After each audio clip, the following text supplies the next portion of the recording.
Tigers baseball on Fox Sports Detroit is presented by Bell Tire.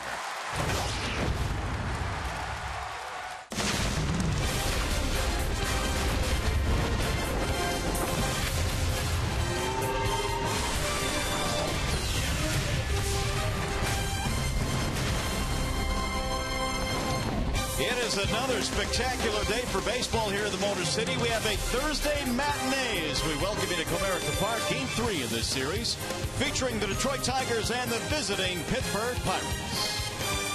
Hi again, everyone, and welcome to Tigers Baseball. Mario and Pemba alongside Kurt Gibson today. Glad to have you with us here for Game 3 in the series. Been a couple of rough nights, Gibby, for the ball club. If you're Brad Ausmus here and you've been in these shoes, how do you try and grind through situations like this? Well, it's a short night to begin with, so you really don't have much time to do much work in between. What you want to focus on is getting ready for this game. You got Francisco Liriano on the mound for the Pirates, so you're going to want to learn how to use your personnel. The other thing is he's got a veteran club. He's got some good veteran leadership in the clubhouse. Watch the guys come in today. They look good, ready to go. All right, how about J.D. Martinez? He's really done it on both sides of the baseball now, really forming into an all-star type player. Yeah, he really has, and what a great find for the Tigers last year after Houston released him. Just got great power, unmatched power out into the right center field gap. Talked to Brad in pregame today. He just said he's really learning how to get his foot down, and his timing is so much better. He's better on the off-speed pitches. And also defensively, because he's just played right field this year. He has not played any other position. Much more comfortable throwing the ball very accurately, and just an overall very good player. All right, Tigers trying to get a win here today in the final game of the series. After a short break, we send you back to the Coliseum Studios. Check in with Matt Shepard. Coming up today, Kyle Ryan will take the hill for the Tigers, trying to pitch his team to a win. Tigers, Pirates, coming up next.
starting lineup for the Pirates, presented by the Metro Detroit Chevy dealers. Harrison, Mercer, and McCutchen in the top 3 spots, followed by Marte, Gung, and Cervelli.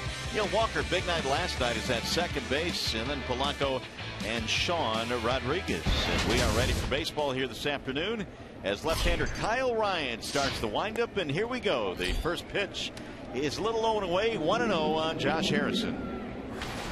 Will be followed by Mercer and McCutchen here on a gorgeous afternoon in downtown Detroit. The 1-0 pitch inside and low, 2 balls, no strikes on Harrison. 3 out of 7 with a couple of doubles in the series. Ryan works home the 2-0 pitch. 3-0 on the Pirates leadoff man Harrison. 22 RBIs on the year for Harrison. The Pirates offense exploding the first 2 games in this series. There's a strike on the outer edge, 3-1. There's Mercer waiting on deck. They've shuffled up their lineup a little bit today. Harrison fouls it back out of play, now 3-2. Family Heating, Cooling, and Electrical presents Kyle Ryan. Hey, Kyle Ryan only in his 13th big league game, 5th game started. You see the numbers there. That's pulled on the ground to third, gobbled up by Castellanos, and 1 gone. Nice comeback right there. Talked to Kyle in the clubhouse this morning. He says he gets hyped up like anybody else to start a ball game. Comes back from the 3-0 count. Josh Harrison into the ground ball. That's what you want to see with Kyle Ryan. Lots of ground balls. Features a sinker, slider, and a change. Wants to keep the ball down. Here is Jordy Mercer batting in the 2 slot. And Mercer looks at a strike, 0-1. He was batting 8th in the ball game last night. Had a couple of hits.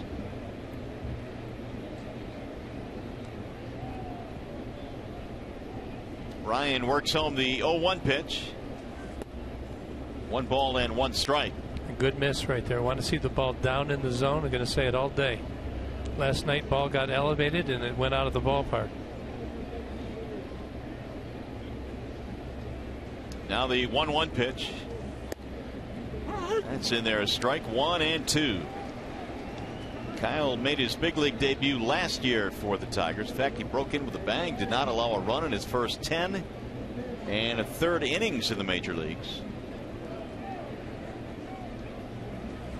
1-2 missing inside. 2 balls, 2 strikes on Ryan. You can see that he's got good angles, kind of tall with his 6'4", 6'5". Throws that ball tight on the right-handed hitters. Sets up the ball away. Mercer waves and misses. Down he goes. Kyle got him to go fishing. 1 gone. Here is the defensive alignment for the Tigers, presented by Bill Fox Chevrolet for Detroit in the outfield. They've got Davis in center. He is flanked by Cespedes and J.D. Martinez.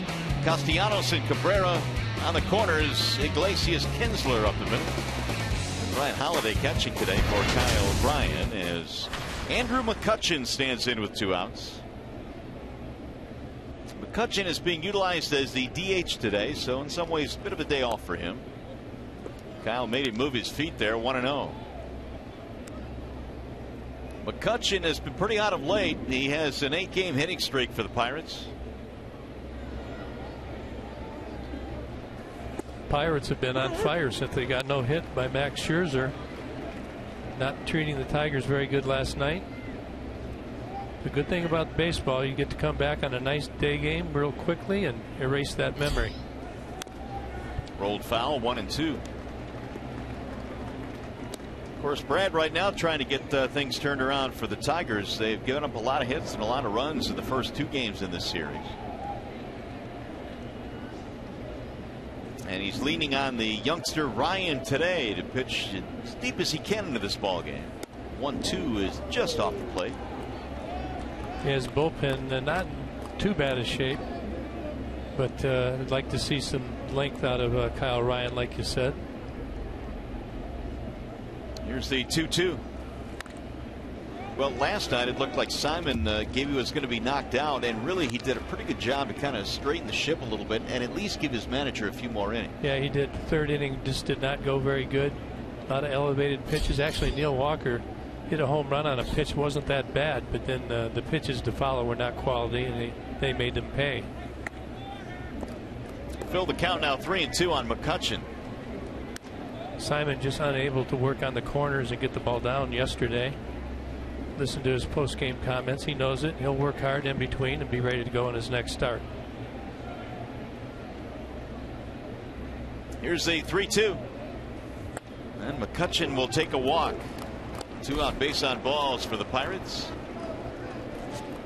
Well, the good thing about the Tigers and the fact that they've lost the last 2 games is KC was swept by Houston, which is good because that keeps the Tigers 6 back. Yeah, you don't want to get back too far. At the same time, you just have to keep focusing on your preparation for your opponent. And I know there's a lot of reaction and there's a lot of pressure to do well, and these guys understand, though, they have to stay focused on the task.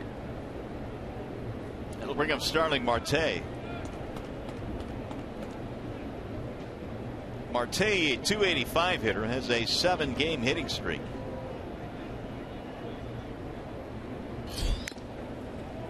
(0-1) on the cleanup man. I guess really the manager and the players are the only personnel that really have a clear view of how long the season is and how steady you have to remain throughout the course of the year. Well, I think Brad, I mean, this is his 2nd year managing, so it is something new that he's going through, but as a player, he understands how the grind is. And as I said in the open, he has veteran leadership within his clubhouse, and they certainly know, and they're going to keep everybody headed into the right direction. Here's the 0-1, and a late time was given to Marte. And you're going to read your guys. I stood at the door today and watched. They came in just normal, good humor going on. You have to stay loose. You don't want your club to get uptight at this point in the season. And there's you could look in the history books and see time and time again where teams have come back from certainly 6 games back at this point in the season. Driven in the air toward right field. Hit pretty well, but playable, and it's going to be caught by Martinez to end the inning. No runs, no hits, a walk, 1 man left. Here come the Tigers in the bottom of the 1st.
Your starting lineup today presented by the Southeast Michigan Ford dealers. You've got Davis, Kinsler, Cabrera, no change at the top today. Rajay, 9-game hitting streak right now. Martinez, Cespedes, and JD. Castellanos, Holiday catching today, and Iglesias batting 9.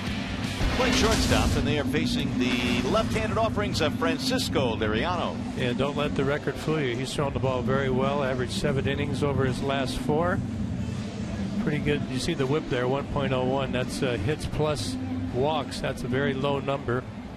He's thrown the ball very well, and he likes that fastball, slider change.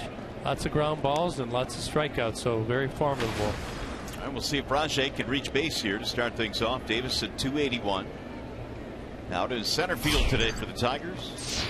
Rajay also got the start in last night's ball game against the right-hander Burnett. He'll drive the first pitch in the air to center field and a drop. Base hit. Good start. Here's the Pirates defensive alignment for this one, brought to you by Tim Hortons today along the infield. Gung, Mercer, Walker, and Rodriguez third to first. Harrison is out in left field. His second start in left for the Pirates. Marte and Polanco join him in the outfield. You got Liriano and Cervelli, the battery today. And there's the very versatile Josh Harrison. Can play anywhere on the diamond. That's very important to have guys on your team like that. Here is Kinsler. 2 out of 11 in the series for Kinsler. Ball one down low to Ian. He was showing bunts. Your cat and mouse game over between Liriano and Raji Davis. You know Raji wants to go. A real quick slide step there by Liriano. Brad was saying before the game today, there are some guys that are considered burners that really don't care who's on the mound or who's behind the plate. They're going to run anyway. And I think Rajay would qualify as one of those guys that is pretty fearless. Yeah, and he was commenting that most of the time the stolen bases are off of the pitcher, not the catcher. That's true. You want to have your pitcher 1.3 seconds or less from the time they move to the time they release the ball to the catcher. The 2-0. And Kinsler looks at ball 3 outside.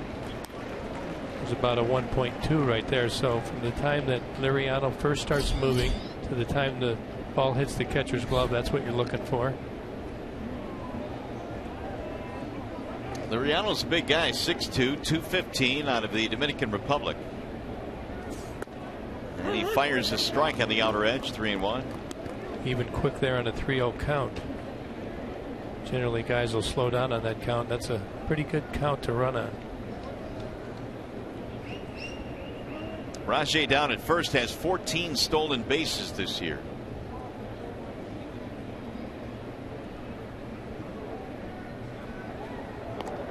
And back to first he goes. He's been caught only 3 times this season.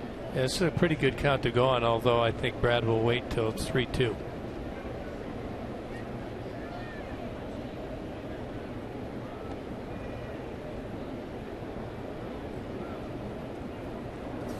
Runner bluffed and a swing and a miss. I think he was going to go, but stumbled a bit.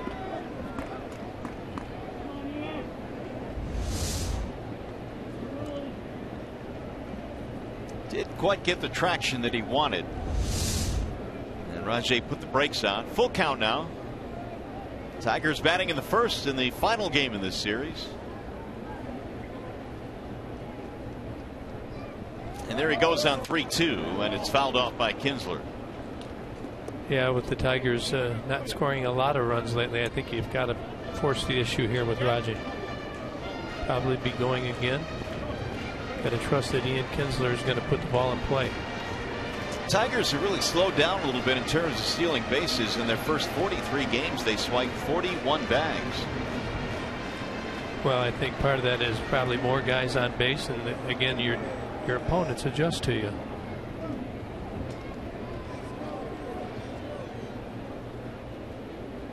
Draw throw again, so Davis will get back into first base.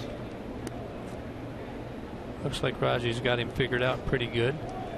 Wouldn't say Liriano has a great move.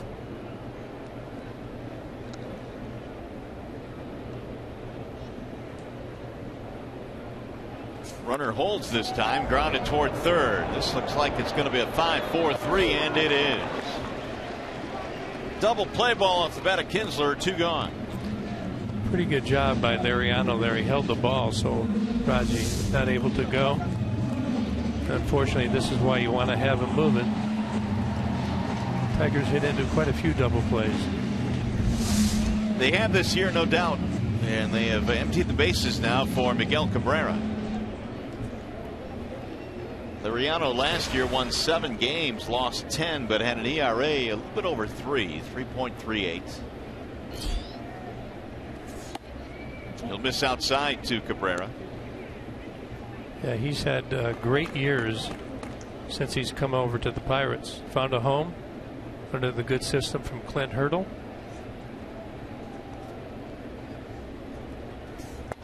And Miguel has a couple of career home runs against the left-hander. Only 257 overall, though. Remember when he came up, Gibby, with the Minnesota Twins? He was one of the bright young stars, Liriano, in the American League. Yes, he was, and he learned how to pitch much better. That one is going to fall just a little bit short of the warning track, and that's going to be it for the Tigers. No runs, one hit, nobody left. On our way to the second.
Here at Comerica Park, another nice crowd watching Tigers baseball here this afternoon. Jung-Ho Kang will lead things off for the Pirates as we go to the second. Kang, Cervelli, and Walker facing lefty Kyle Ryan. Pirates had a walk in the first but did not score. The Tigers got a leadoff single from Davis and did not score. Kang is 1 for 6 in the series. Pops that one up foul, and Miggy will not get there. Don't see many players that have a big leg kick, kind of an unusual leg kick by Kang. Kang is from Korea. He played in the Korean baseball organization the last 9 years. Signed by the Pirates as a free agent this offseason.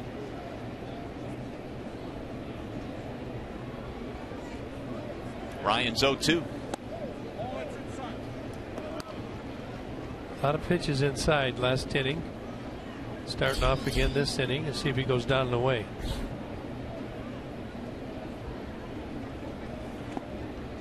Stayed inside and missed. 2 balls, 2 strikes. Kang has 4 home runs this year in the big leagues. Hit a lot of them last year in Korea. 40 homers last season. Coming in there again. 2-2 is grounded foul. So Ryan continues to stay inside on Kang.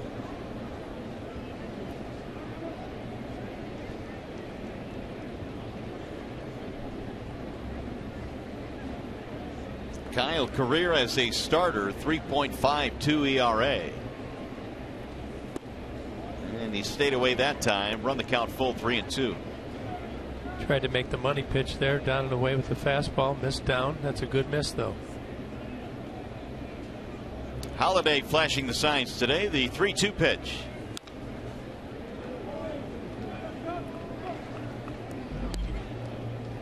Tigers, you might recall, had Shane Green in the 5 spot in the rotation at the start of the year. Got up to a really good start. Then was sent down to the minor leagues. Kyle Lobstein was in the rotation. He was injured. Now Ryan getting an opportunity to pitch. He was actually warming up in game 1 in that ball game that went 14 innings in case the Tigers had to use him. Yeah, it's been a tough go for a young kid to be used from the bullpen and starting, but also very good experience. Drilled to center field. Rajay is on the move. He'll turn around, still going back. Right at the warning track to make the catch. One gone. Well, we know the Tigers have been in a struggling stretch here, but Brad Ausmus says, you just got to keep perspective. I've been on a number of teams that quote unquote underachieve for whatever it is, 3 or 4 months of the season, and end up being playoff teams. So sometimes you do need some perspective. Very few teams go wire to wire in first place. They know this is a good club, and they know that over the course of the season, a good club will be good. And Brad, we probably read his quote about teams and players over time, especially if they have experience, are going to be a certain way. And this club has been very successful into the playoffs, into a couple World Series. So they have the belief, and they know that they have to endure this and just stick together. Well, you also have the fact that there are 85 games remaining for the Tigers this season, so there's still a whole lot of season to play this year. There is, and you have to just caution yourself, because this game wants you to predetermine failure. It's just what the game is, and you have to really work hard to predetermine success. I mean, you can think back earlier in the season, they felt much better. It's much like a computer. When your computer goes wrong, you take it back to a point where it was good. It's called endpoint protection. So you have to learn how to have endpoint protection on the diamond.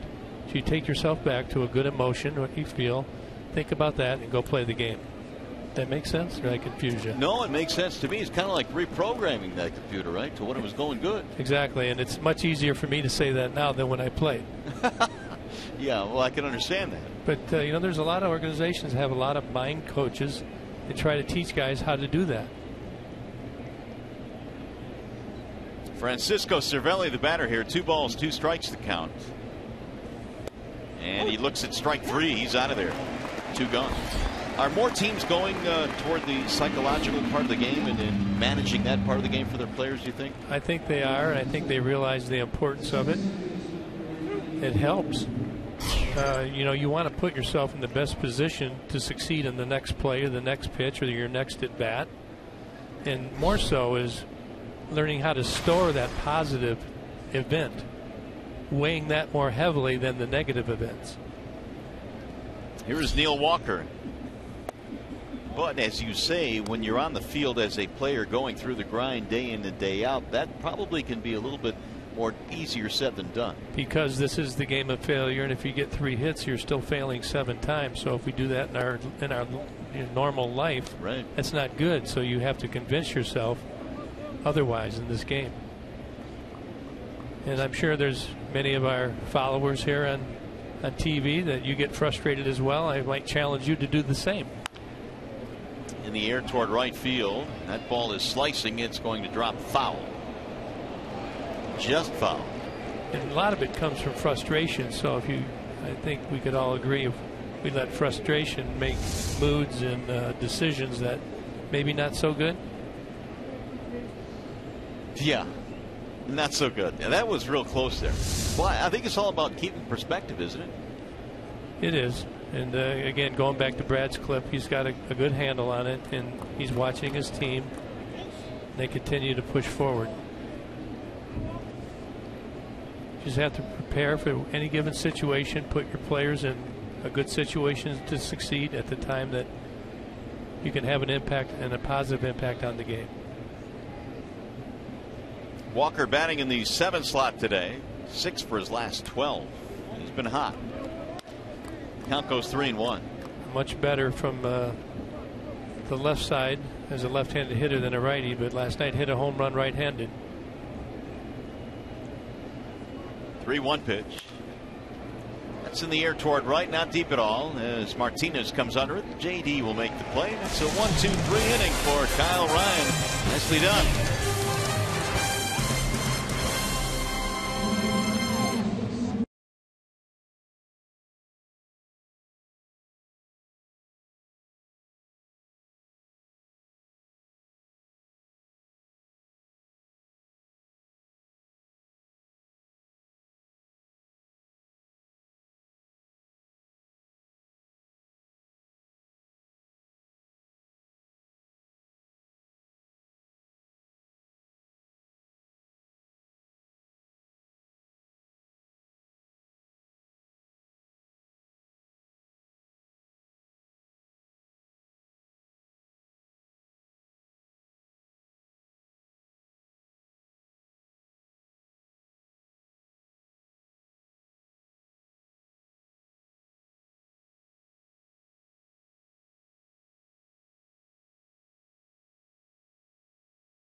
expectations of what a bank can be when it's time. Come to Comerica.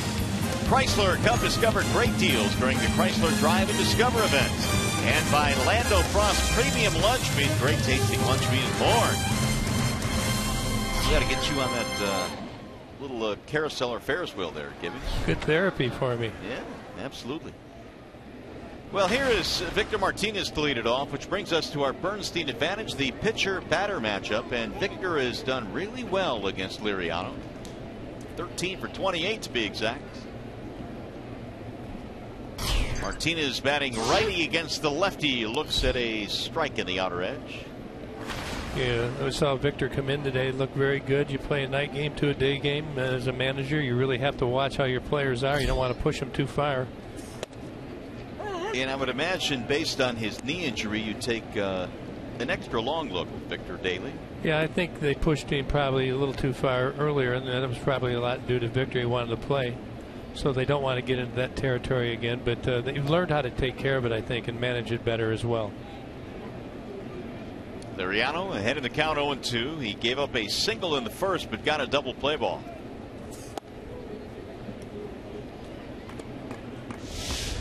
And you can see pre-DL and post-DL, the numbers show it. Feeling much more comfortable. He's got his timing, hitting much better from as left-handed.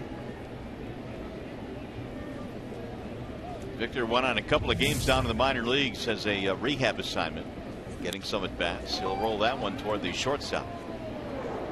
Routine for Mercer, who throws him out. One gone in the second.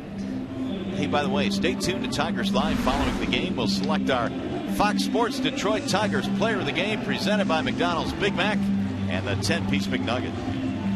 You got Twitter, right? I do. How many tweets have you done? You're pretty regular, right? Well, I don't know. I'm at 7,000 or so. I don't know. I think I've had mine for a year. I've got like 3 tweets. That's it? Really active.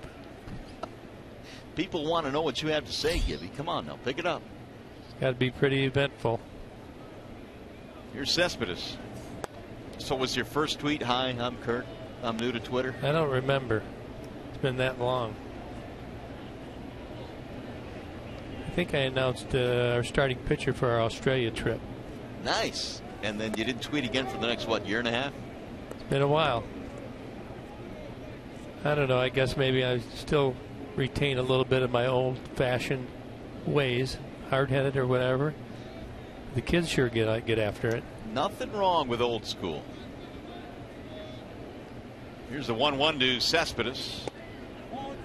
2 balls, 1 strike on Yoenis. 1 for 10 in the series for Cespedes. But the season for Yoenis certainly has been all-star worthy. He's hit 10 home runs, knocked in 43.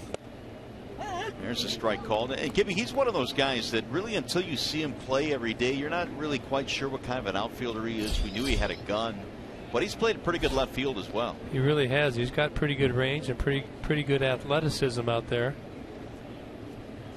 Very good power at the plate. Pretty good pitch there by Liriano. Very good sequence on a 2-1 count. Painley with the fastball inside. Comes back, looks like it's going to be that fastball inside, and it falls off the table with the slider. See the grip right there going down underneath the hands. Good sequence. Tip your hat. Learn a little lesson and come back next time. First punch out for Liriano today. 2 gone. Here's JD. What a series he's had. He has 6 hits in 10 at bats in the series.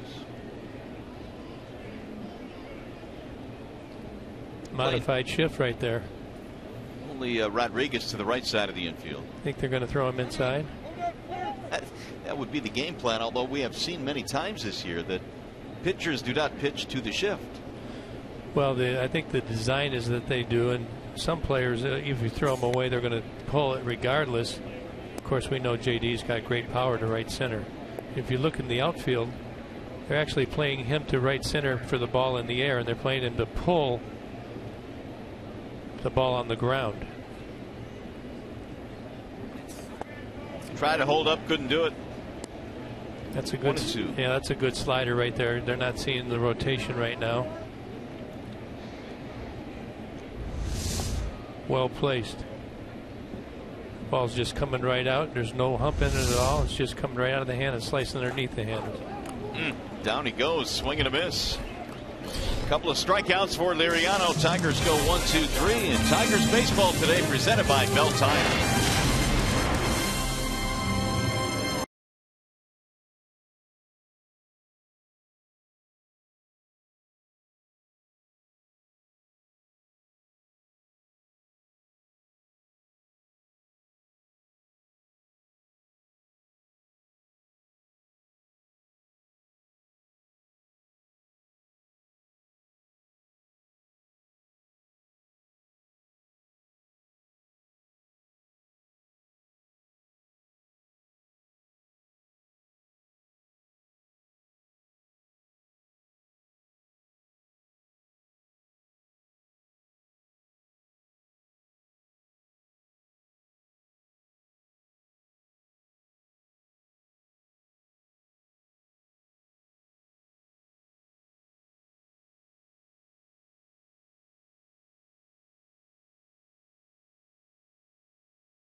Being broadcast on AFN, the American Forces Network, broadcasting to the U.S. Armed Forces, serving around the world on land and at ships at sea. We welcome you all, and hopefully we can bring you a Tigers victory today.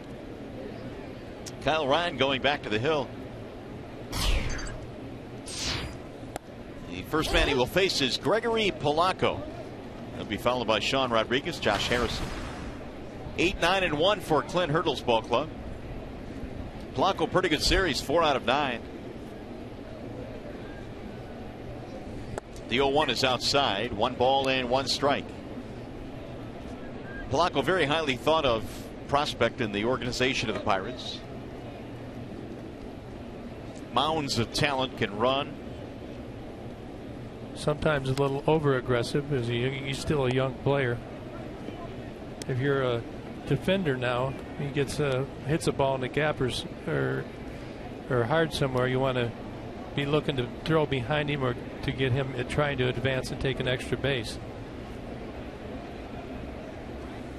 He's a guy that might take a wide turn at first base when you sneak the catcher in there, pick him off. Polanco's had 17 steals this year. He's knocked in 19 runs. The average, though, is at 241. Broke into the big leagues last year, had an 11-game hitting streak at the start of his major league career. People thought he was off and running. Swing and a miss. Down he goes. Hey, Ryan's got 3 strikeouts now. Throwing the ball pretty good. Has pretty good pace about the way he's approaching his hitters. See the hitters, is a good angle right there. He's got a little wide arm slot, 3/4. Pitch down and away, and Polanco goes down. Now Sean Rodriguez. He's batting in the 9 slot, playing first base today. Pedro Alvarez gets the day off. 0-1 on Rodriguez. Yeah, Rodriguez is an early swinger. He swung early last night. I was just going to say it. Really gets aggressive early. Good pitch.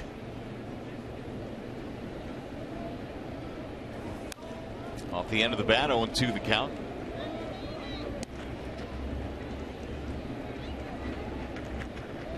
Make a good pitch here, get a quick out.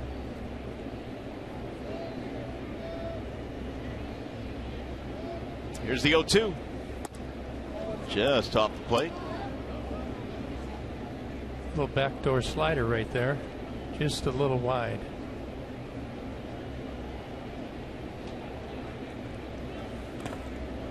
That dart's slowing in. Even the count now 2-2. Kyle Ryan, 23 years of age. He is out of Auburndale, Florida. Not too far from Lakeland. Not at all, yeah. He's a big hunter, just like you are. The 2-2. Bouncing ball, third base side, gobbled up by Castellanos. Throw is high, but Miggy kept his big toe on the bag. 2 gone, time for a game break now. Here's Matt Shepard.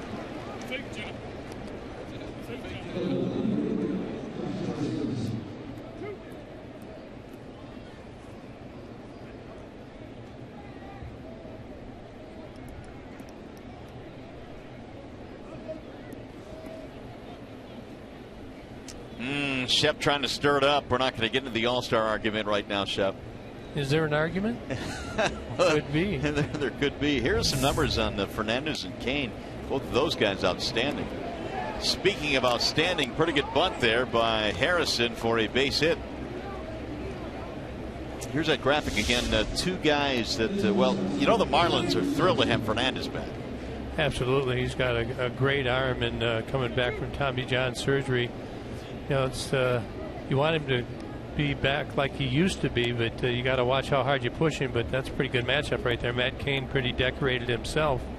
A couple World Series. Jose Fernandez wants to get there. So a 2-out runner now for Jordy Mercer. That's a smart play right there. Smart bunt. Harrison very alert. It's one of the little things this Pittsburgh Pirates club does. And he goes on the very first pitch. Holiday's throw is late, and it's a stolen base for Harrison. Great jump. Just going first move right here. You see, as soon as he moves his foot, he's going to take off.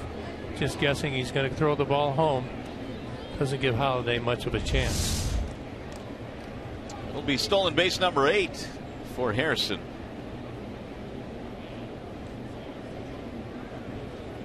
Mercer struck out in the first. 1 of 3 for Ryan.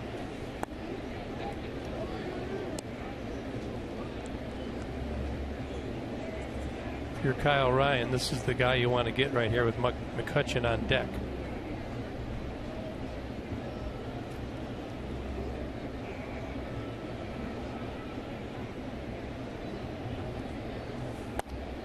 And he's gone 3-0 against him.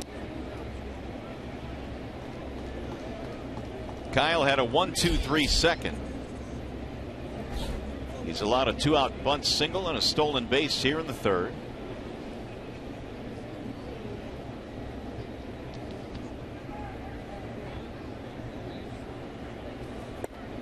That's in there, a strike, 3-1.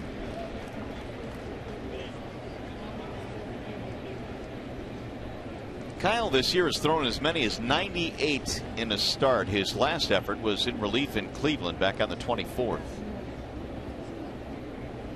Well rested, should be in good shape for 100+. That'll bounce in. Good block on ball 4, and now runners at first and second. Hey, just a reminder, as you enjoy a cold one, to look forward to Miller Time later in today's game. It's brought to you as always by Miller Lite.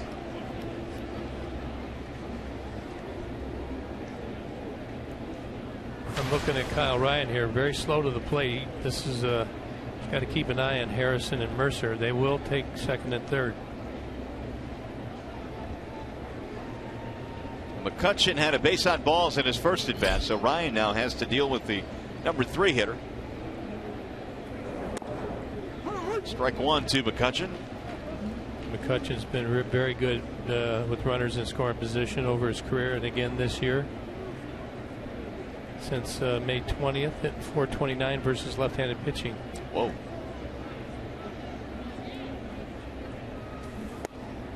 And now he's quickly behind in the count, 0-2. You notice McCutchen goes deep into a lot of counts. Up there looking for an area, looking for a pitch. Doesn't get it. He's a confident player that will be willing to go down in the count. No balls, 2 strikes. Still feels comfortable here in this position.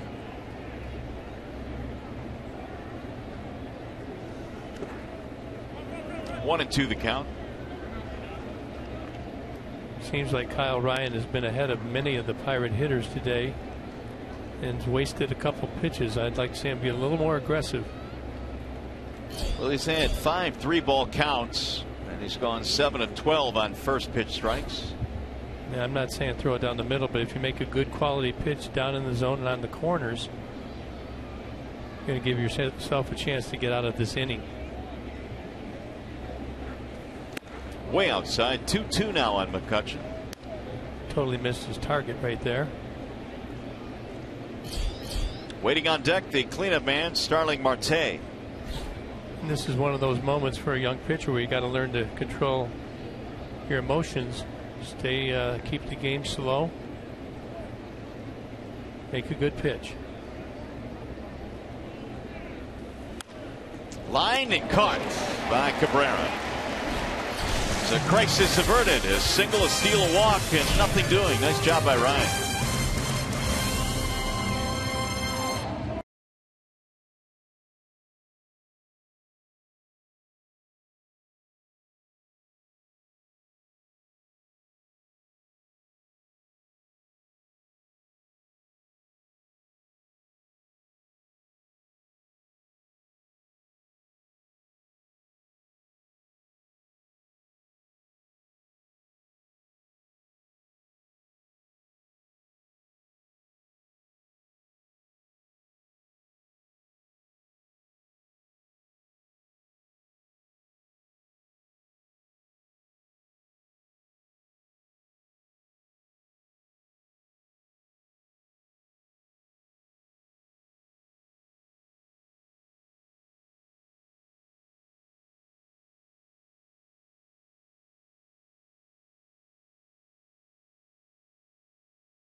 Summer Classic and home field advantage for the World Series is on the line. Our coverage of the 2015 Major League Baseball All-Star Game begins July 14th at 7 p.m. Eastern on Fox and also streaming live on Fox Sports Go. All-Star game, right? Not exhibition? No, it's a game. It's not an exhibition anymore, Gibby. I like it that way. And you see teams with home field advantage won 8 of the last 12 World Series. The leagues that it's very important, I think, and a very good rule. You're just stirring it up right now, man. You are just stirring it up as Castellanos leads it off. Well, let's get into this. I'm not stirring it up. It's how I feel. Why is it a good rule? Well, why isn't it? Well, because I'm not sure every year you get the best players that are representing each squad. So you think it shouldn't matter then? Well, I'm thinking if you want the fan vote to exist, then you should keep it an exhibition. Because clearly, and this is nothing against Omar Infante or even several of the Royals. So you're saying the fan vote doesn't count then? No, it counts, and that's my problem. If it's going to count, then make it an exhibition. If it's not going to count, and if you want the manager and the players and the coaches to vote on the players on the All-Star teams, okay, then you could do World Series home. So you're saying the coaches and the players are smarter than the fans? Oh, see, now you're painting me as the bad guy here. That's driven deep to right field, and it's going to be caught right up against the wall by Polanco. I'm saying they have answer that question. I'm saying they have a better grasp for who the best players of the game are. A lot of times, as we are seeing with the Royals this year, you're getting fans voting guys in because they're their favorite players. Well, they're not going to play the whole game. It's the system. If they want to tweak that part of it, that's fine. I just think that watching other all-star exhibitions, games, that the baseball all-star game is the most important, and they play appropriately. They play a real game. They play defense. They play offense. There's strategy involved. No doubt. And I think it's okay for the other sports to do that, but I'm just saying this is the way I feel about baseball. I think it's one of the few remaining true competitions as an all-star game. So if you want to tweak the fan vote, that's been tweaked before. But no matter how you tweak it, there's always going to be dissension, right? Oh, no doubt. But what about this? What about if some of your top players in any given year are injured and can't participate?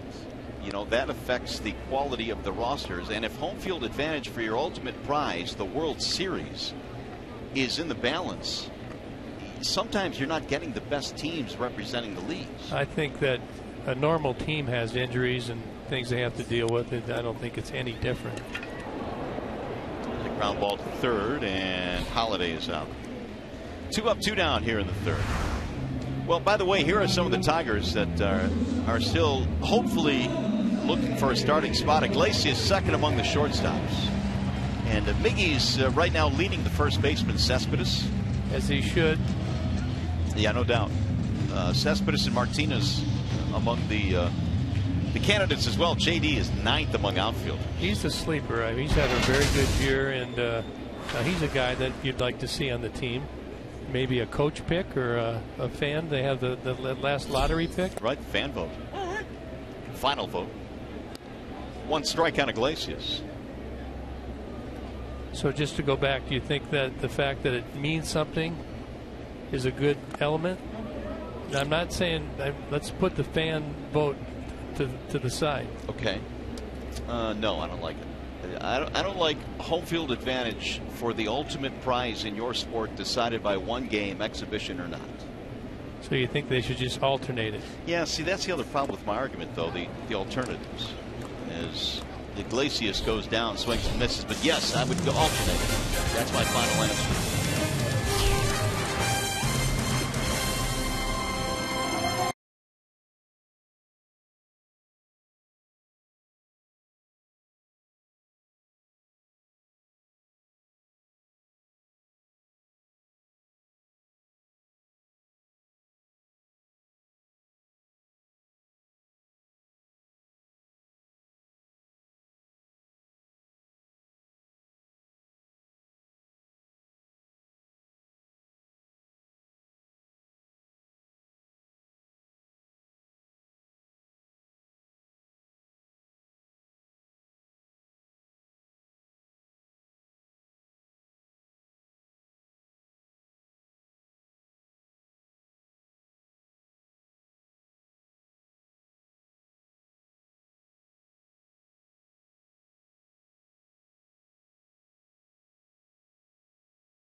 Kane now has a story on a Michigan connection.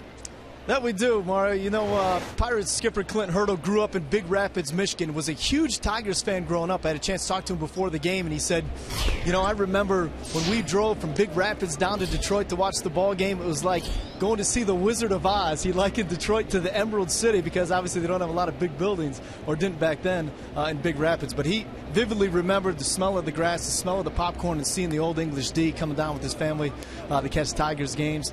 Had a great experience with Ernie Harwell once. And anyway, the guy, you know, graduated from Ferris State, just loved the Tigers growing up. Obviously, he has a new love for the Pittsburgh Pirates now in his 5th season as the skipper there. But pretty interesting to hear from Clint Hurdle this morning.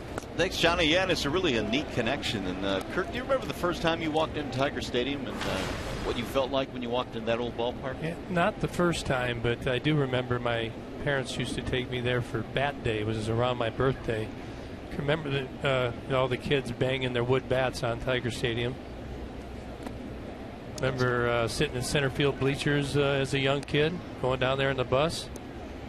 Seems like Clint has some of those same memories. Yeah, I remember Bat Day as well, and the rhythmic noise it would make by clanging those things against cement.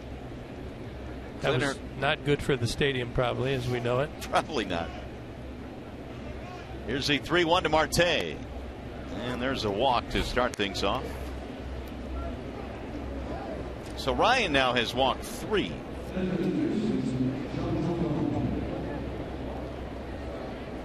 Take a look at Kyle Ryan's pitches by inning. Not a very good ratio right now, about 50%. And that's asking for trouble against a good team like Pittsburgh, especially with the leadoff walk. Jung Ho Kang will stand in. First time the Pirates have gotten the leadoff man on in this game. Yeah, Marte, he likes to run too. A couple of guys in this lineup for the Pirates that can run. Polanco has 17 steals. Marte another with 15. McCutchen will run. I think the biggest and easiest element to try and hold those runners is to hold the ball. Yeah, so much Kirk has made about a move that a pitcher has, but varying your throws to first base can have as equal an impact, can it? Well, they're trying to time you up. This is a step-off move here, and he's trying to size Kyle Ryan up. But you can either hold it, throw to first, or throw to home, but you want to do it in 3 different intervals. If you just do it in one interval, it's much easier. Well, they got him picked off. Miggy throws down to second. Tag waiting. Marte is out. Nice job by the Tigers putting in the attention, knowing Marte wants to run right here. Held the ball. They're just guessing, going first move again, just like we saw Josh Harrison. And that puts a lot of pressure on Miguel to make a good throw. It's not as easy as you think it is. He gets way inside that baseline so the ball doesn't hit Marte in the back and makes a good accurate throw. Base is empty now for Ryan. But just getting back to those sequences, I always wanted my guys to do it at 1 second, 3 second, and 5 second. Now you don't see guys hold the ball for 5 seconds very long. If you told pitchers around the league, give me a 5-second hold, it would probably be around 3 to 4 seconds. That's a very effective means of controlling the running game. Now the one guy that did go 5 seconds and beyond was Max Scherzer, and Max would hold it to almost 8 seconds sometimes, which is an eternity, it seems. Well, it is, and hitters don't like it either. That's right. Another reason I used to do it. And when you get a young kid like Ryan, who's hasn't had a lot of experience, sometimes I used to do a lot of throwovers or step-offs just to try and calm him down, slow the game down. So hitters don't like it as well. 2-2 on Kang.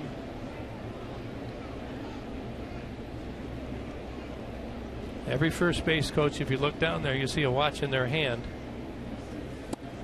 Like I said today, it looks like the Pirates are pretty much going on first move off of Kyle Ryan. But against the right-handed pitchers, they'll be looking for 1.3 seconds or more. That's kind of the break-even point. Rip foul to left field. You throw in the catcher's throw down there. Say if the average big league catcher throws it around 2 seconds between the time it hits his glove and the time it goes to the second baseman. So you add the 1.3 to that. That's 3.3 seconds. So that's kind of the break-even point. Driven deep to left field. That ball's going to hook though, and it will go foul. Just a tad out in front of it. And this guy, he swings it. He's not looking for a single the opposite field. See him roll those wrists over.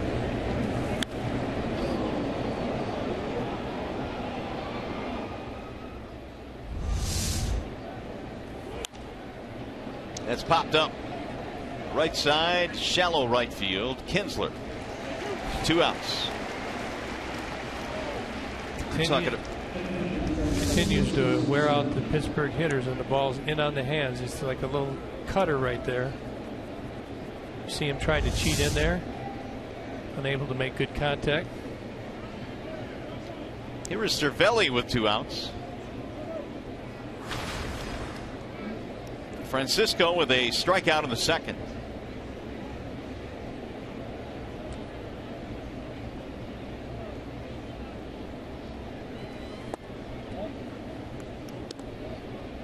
One ball, no strikes. Cervelli came in batting an even .300.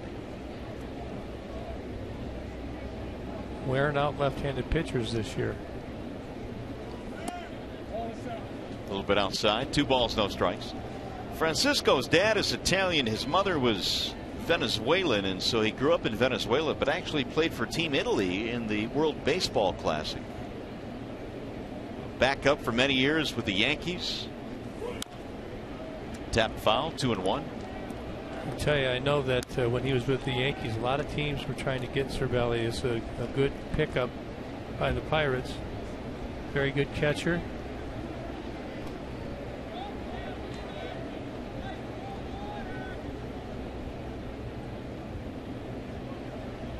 Now Kyle with the 2-1 pitch. It's high. 3 balls, 1 strike.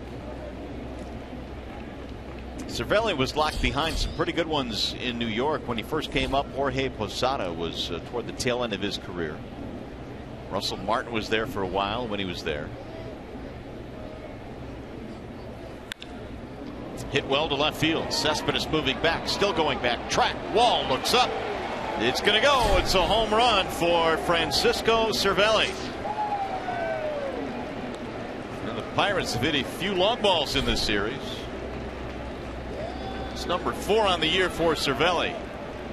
Well, he gets behind in the count right here and misses his spot totally. Bad location right here. Cervelli, as I said, he's in a 389 or 370 clip against lefties. Ball just drifted over the middle third of the plate. Actually put a swing on the ball down in the zone. Nice one-handed grab by all people, a Pirates fan out there. Walker looks at a ball though. Walker was flexing his muscles last night. A 2-run shot and a solo homer. He ended up with 4 hits in the ball game last night. Bouncing ball left side, another base hit for Walker.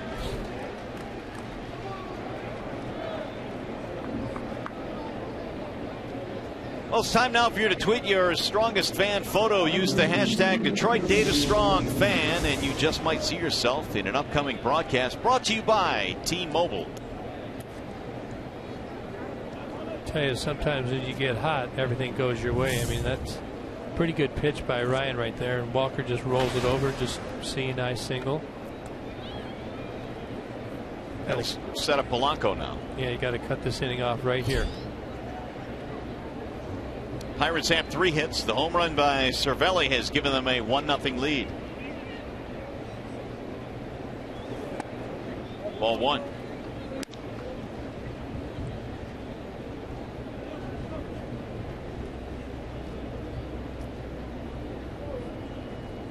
Pirates last night hit 4 home runs, including 3 in the 8th inning, which really broke it open.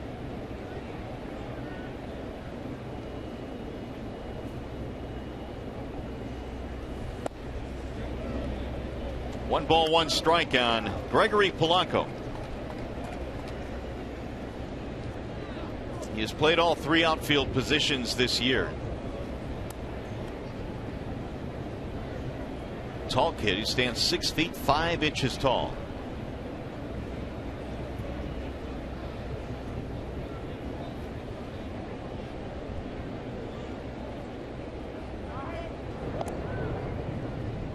Walker was just 1 step off the bag, and he draws the throw.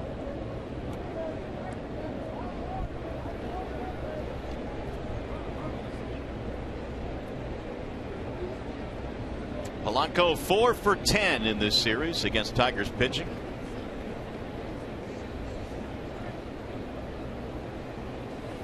Swing and a miss. 1-2 on Gregory. Real good location right there. Struck out Polanco on that same pitch in his first at bat. If Polanco continues to blossom and continues to mature, they feel really good about their outfield. You've got a guy like Starling Marte and Lett, McCutchen in center. Very athletic outfield. Can run, hit for power. Swing and a miss. Ryan chewed him up there, though. Hitting over. 1 run on the homer by Cervelli.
Kirk, one has been much more efficient. Yeah, Lariano 23 strikes out of the 35 pitches. Ryan only 46 of 85, a better been working. Kyle Ryan's been working a lot harder than Francisco Lariano has. They're just kind of looking at the bullpen for the Tigers. They need a little more length out of Kyle Ryan, and pitch count running up there very quickly. Well, Liriano goes back to the hill now as we head to the bottom of the 4th. Rajai Davis will start things off. Liriano faced the minimum through 3. I think the Tigers got to make an adjustment. That slider that he's throwing underneath the hands of the Tiger hitters are going to have to make an adjustment and try and lay off the ball that's down in the zone. Try and make him get that ball up a little more so he can make some more contact. Ball low on Rajai Davis, who singled, but was erased on a double play back in the 1st. Well, it's easier said than done, but everybody's got a chance to see him a couple times. That might drop in. No, it's going to be caught on the run by Harrison. 1 gone here in the 4th. Well, this Sunday the Tigers play the Blue Jays at 1:08. It's on-field photo day. Prior to the game, fans can take photos of their favorite Tigers players. For tickets, call 866-66-TIGER. Bring your camera, take photos, and enjoy a great day at the ballpark. Selfies? Selfies, sure. Anything you'd like. Here's Kinsler. He had bounced into a double play his first time up, a 5-4-3 variety. Only 1 Tigers hit so far, the single by Davis in the 1st. Pulled on the ground and through. How about that? The 2nd hit of the game for the Tigers. If you look at, we were talking about the pitch counts, and here Rajai Davis, but I think he hit the 2nd pitch or 3rd. Ian Kinsler right here hits the 2nd pitch, gets it in the hole. The Tigers staying very aggressive. We'll bring up Cabrera. Miggy came into this ball game. .344, 2nd in the American League in hitting. Jason Kipnis came in as the top hitter in the American League at .346. What a year he's had for the Indians. Ball 1 to Cabrera. At his back foot. little bit of a different look for Miggy today. He's got the socks up high to the knees. Switching it up. Little superstitious. Well, could be, but it's not like he's been struggling. It's more of a try to get the team going, I guess. Absolutely.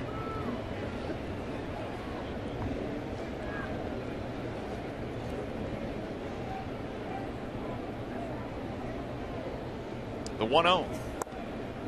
Came in there again. 2 balls, no strikes.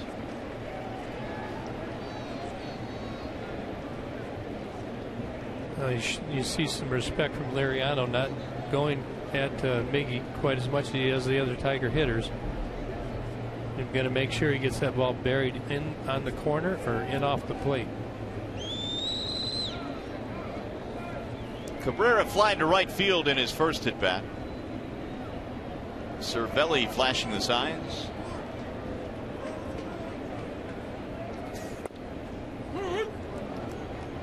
Two and one.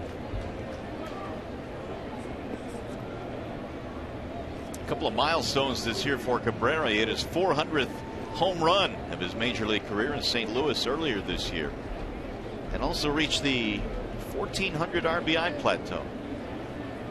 Having a great career, long way to go. No, he wants to have another world championship. It'll be fascinating to see where his numbers end up. Certainly Hall of Fame worthy right now. Pulled foul. Ooh, that was close. Probably gets a run in, but he yanked it foul. 2-2. Something off speed right there.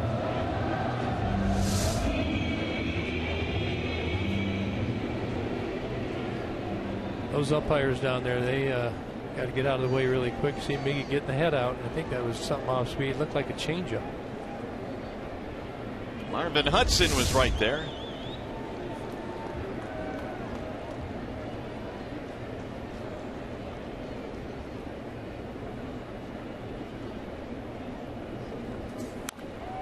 Again rolled foul. 2-2. The count stays on Miguel.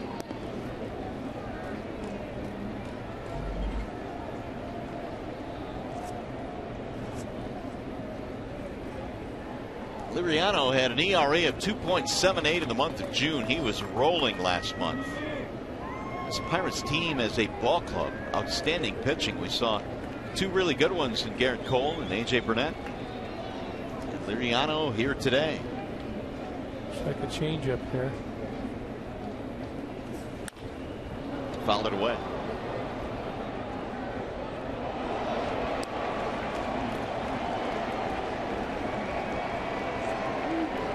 Here you go. And at bats that have gone at least 5 pitches today. The Pirates have had 13 of them. Tigers have been much more aggressive. And this will be the 7th pitch to Miguel. Only 1 fastball out of the 7 so far. Crowd starting to pick it up now.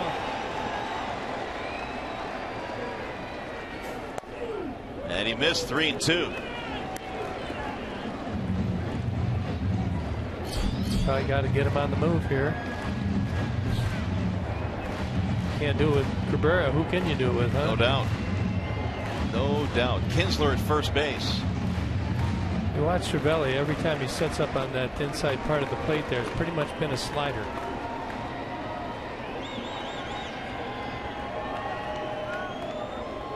Looks way inside there. And he walked it, ball 4. So that'll put runners at first and second as Cabrera is able to work a walk. In a lengthy battle with Liriano. And now Liriano will be in search of the ground ball from Victor Martinez.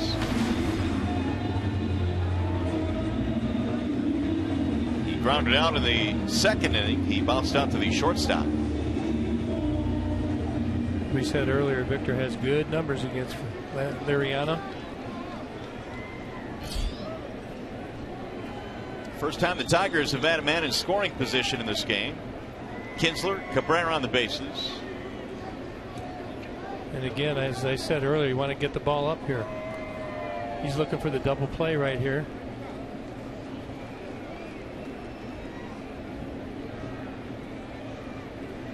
Pirates probably not able to do as much of a shift because of the runners on base right now. Normally they would be shifted around more toward the left side of the infield. There's ball one.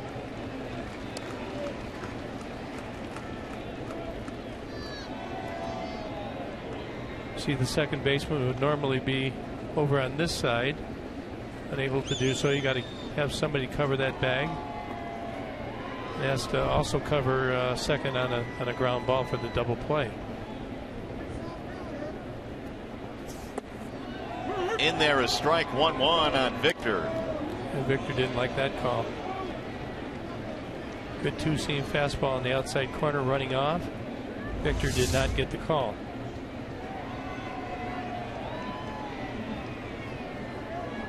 About 3-4 inches off the plate.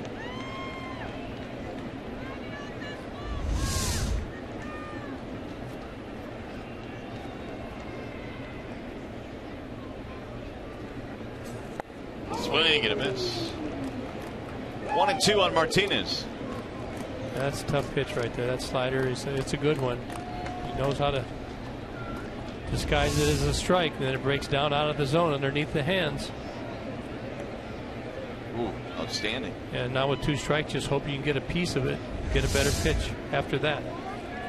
Victor, since coming off the disabled list, has knocked in 10 runs in his last 11.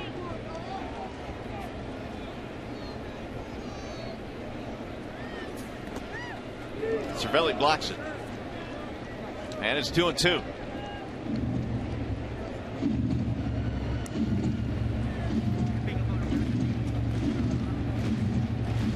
Really the first stretch that Liriano has had in this game. And a single allowed in the first, but got a double play ball and was cruising along until the Kinsler base hit. Back to back lengthy at bats. See, the Tigers not doing very good with runners in scoring position the last 5 games. Good opportunity here, though. Ground ball towards short on the backhand. They'll go to third, 1, and that's all they're going to get.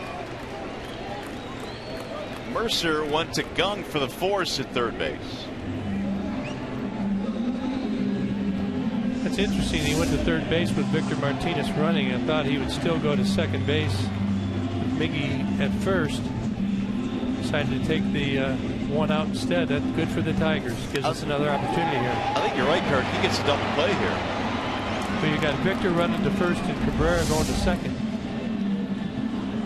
But we'll take it. So that'll keep the inning alive, and that brings up Cespedes.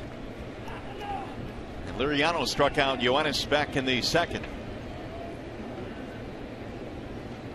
Still 1-0. Pirates had the lead here in the fourth. Ball 1.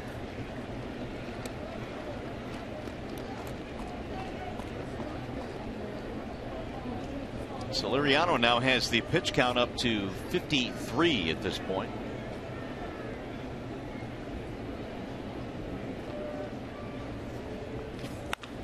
That's hit to the shortstop on 1 hop. Mercer will go to second for the force, and the threat is over. No runs, a hit, a walk, and 2 men left. Let's go to the 5th.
Ryan has not been awfully efficient today, but he's given up just the 1 run. Yeah, high pitch count, but overall he's done a good job of minimizing the damage by the Pirates. Just the solo home run by Cervelli. Hope that he could continue to do this and get deeper into the game and protect that Tigers bullpen. Tigers only down 1-0 at this point. And he'll go back to work now, and Sean Rodriguez leads it off in the 5th inning. Kyle's been 77% fastball. He's got a little natural cut on all of them. That angle that he throws from. 2-0 the count.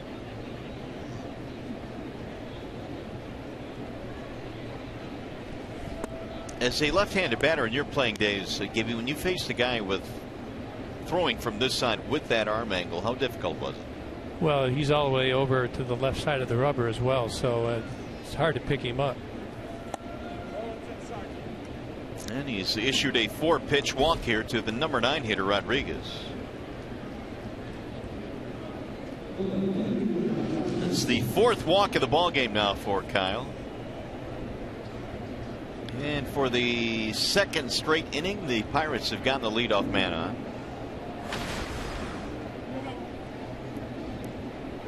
Here's Harrison.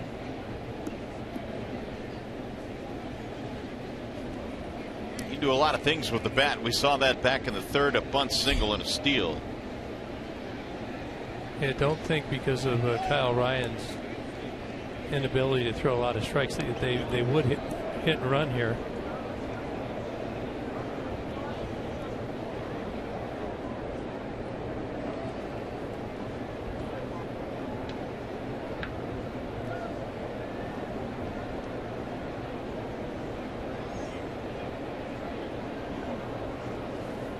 Harrison looks at ball 1.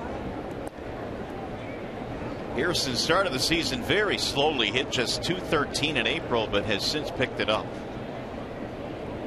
He's got his batting average up to .283. Holiday quick chat with Kyle Ryan. Yeah, Harrison really with a breakout year for the Pirates last year. Did sign a long-term contract. An all-star last season for the Pirates. Not only that, but he's done well in interleague play this year. .455 coming in.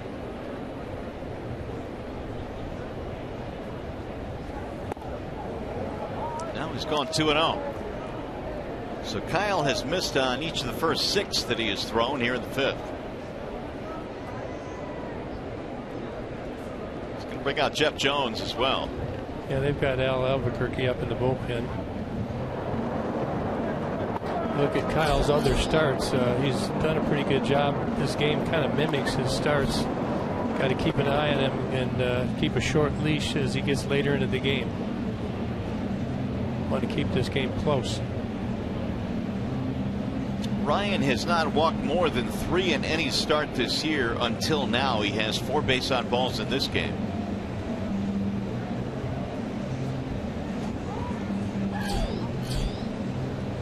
There you see the ratio, about 50-50. He's at 91 right now, and 46 of those strikes. 2-0 on Harrison.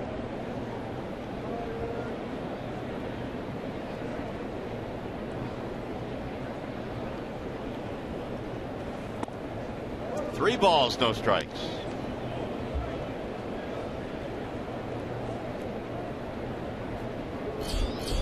Jordy Mercer will be next.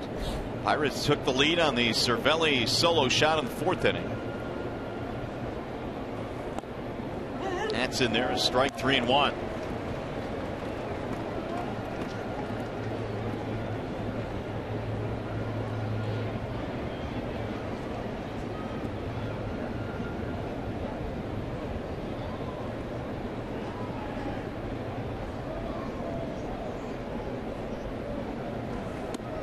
And he lost him, so back-to-back walks here in the 5th, signaling trouble for the Tigers, and that's going to be it. Brad not wasting any more time. He immediately jumps out of the dugout, signals to the bullpen. 5 walks for Kyle. That'll bring his day to a close. It's a wall side windows pitching change. Here comes Albuquerque. We'll be back.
The bullpen, Gibby, as you can see, they've thrown a lot of innings and a lot of pitches. Yeah, they certainly have.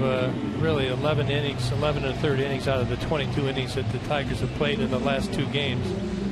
So that's very stressful on your bullpen. Albuquerque comes in now. He's throwing back-to-back games, an inning and a third, both games. 23 pitches and then 26. I went back and looked at his game log last year. He threw four games in a row several times. And actually a good move by Brad right here with Mercer, McCutchen, and Marte and Gung coming up, all better against a left-handed pitcher. Mercer trying to advance the runners, bunts it foul, 0-1. Jordy in the ball game, a strikeout, a walk. Kyle departs the scene with 5 base on balls in this game, so the 2 men on the bases here in the 5th inning are still his property. Yeah, Clint Hurdle trying to stay out of the double play here with the meat of his order coming up. You don't see a lot of bunting in the American League. Castellanos on the grass at third base.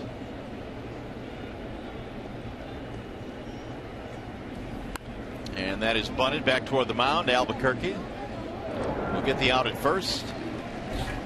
Mercer gets a sacrifice. Well, tomorrow night the Tigers host the Toronto Blue Jays at 7:08. Fans are invited to stay after the game for a special holiday fireworks spectacular. For tickets, call 866-66-TIGER or visit tigers.com.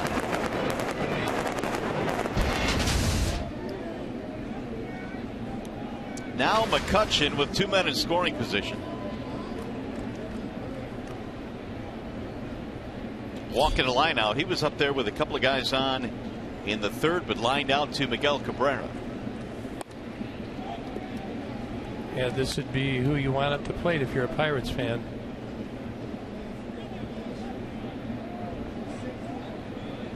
One ball, no strikes.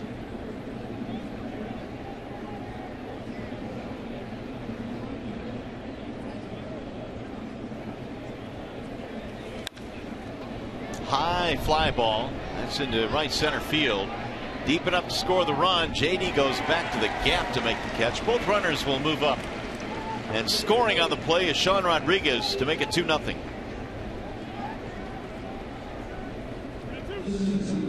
So one of the walks comes around to score.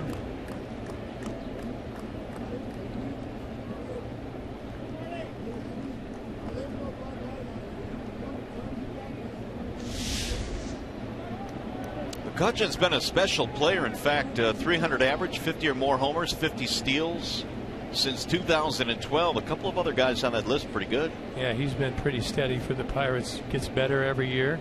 Pretty good company. Mike Trout, Paul Goldschmidt.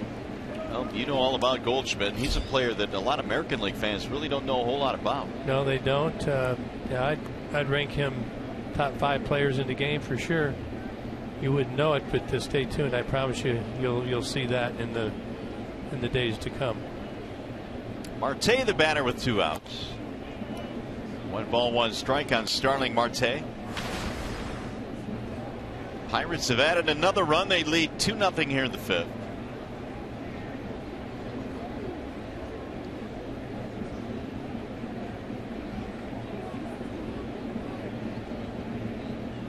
And the 1-1. Bouncer back up the middle. Iglesias, his throw is in time. Got him by a step. Inning over. They get another run to the Pirates. Tigers baseball today presented by Bell Tire.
It's 2-0 now as we go to the bottom of the 5th. J.D. Martinez will lead it off. Here's our Bell Tire pitch by pitch and how Liriano attacked J.D. in his first at bat. Yeah, and you want to go to school a little bit right here.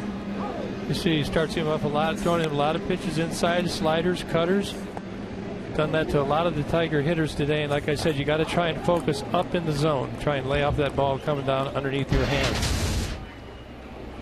It'll be Martinez, Castellanos, and Holiday as Liriano goes to work now against the bottom part of the Tigers lineup.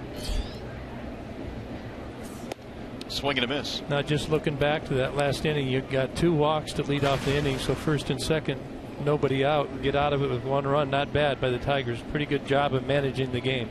Yeah, Albuquerque getting the sac fly and the ground ball after the sacrifice. Keeps it certainly manageable. 1-1 the count. 9 hits on the homestand for J.D. Martinez. Checked it, and he went, says home plate umpire Sam Holbrook. Almost laid off that.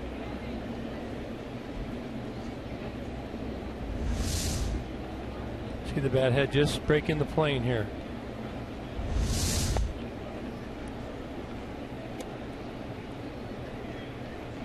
Two and two.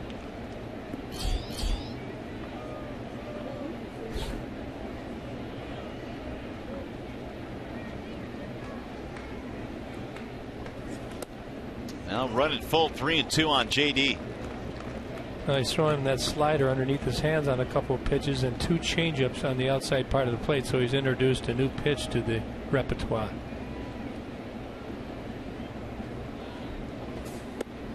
And he got him. Strike 3. JD thought he had a walk. Yeah, that was a nasty pitch right there. He backdoor slidered him. JD didn't think it made it back to the corner. I'm not sure whether I agree or not. Very good sequence, very tough. Here's Foxtrack say. Mr. Foxtrack says it's just a shade outside. Barely. Got to watch out for the old backdoor sliders. Castellanos hits one in the air toward left center field. That's going to drop. Base hit right between Marte and Harrison. And they're both looking at each other right now.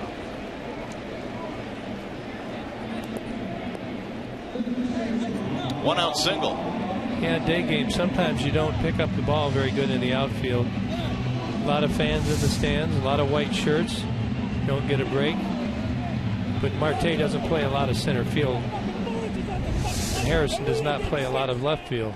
Well, Brad has come out of the dugout now, and I think somebody on the bench has been thrown out for the Tigers, and Auspice is steamed. And I'm sure a lot of that pitch. Yeah, it's got to be stemming from that pitch. We'll try and figure out who's been ejected. Well, Brad for sure. And Brad got his money's worth before he will officially depart the scene here. Sam Holbrook quickly turned around and threw Auspice out of the game. Hopefully did not throw J.D. Martinez out of the game. There's the toss right there.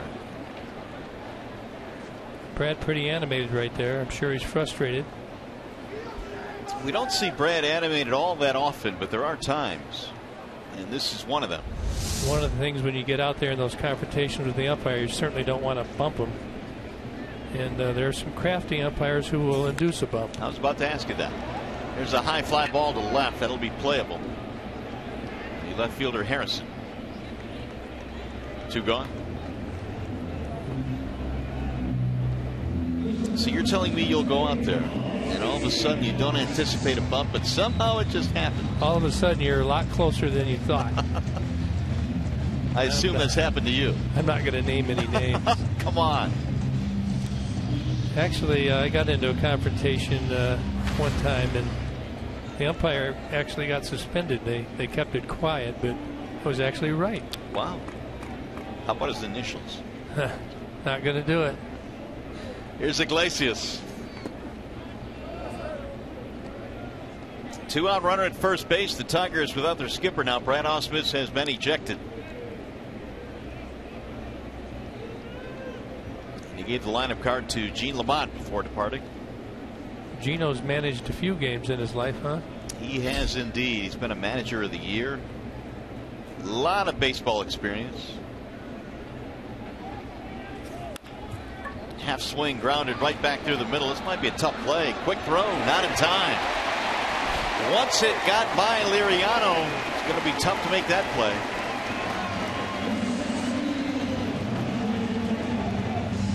And Liriano really falls off right there. Was unable to get back and get that ball. And Iglesias runs well. Tigers again with 2 on, a chance to get back in this game.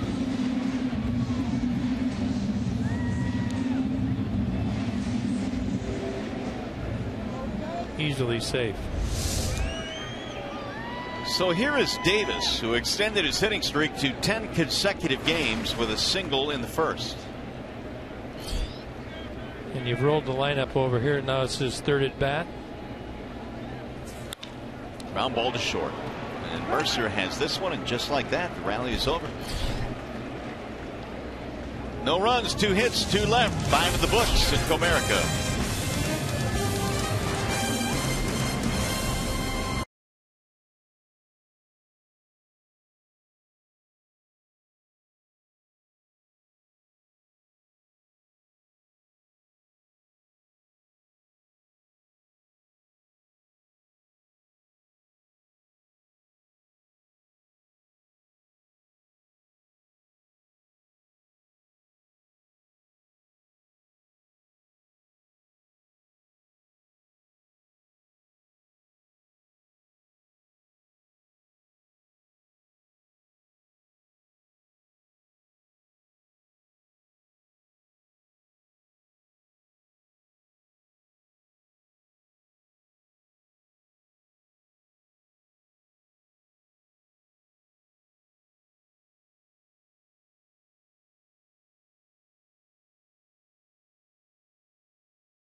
By Bell Tire. Get the lowest tire price, period. Bell Tire.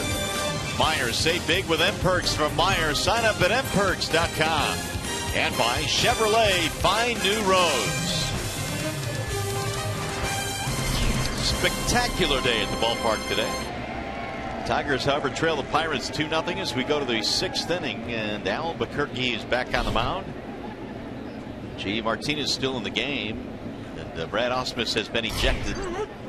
That's a good job by Brad. You'd rather be the manager and leave the game than have your J.D. Martinez leave.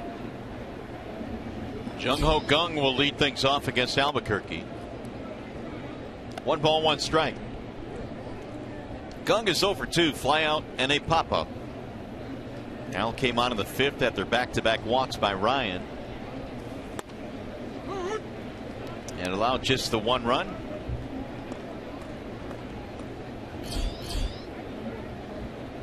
Cervelli waiting on deck. A little bit outside. Same pitch, wasn't it? Looked like it. That heater of Albuquerque's at 95 miles an hour. Pulled on the ground and through onto the reach of a diving Iglesias. Kang has his first hit.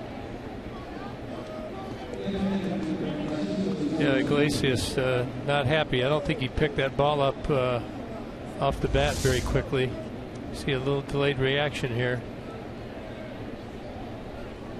He was frustrated that he expected to get that ball, but just out of reach.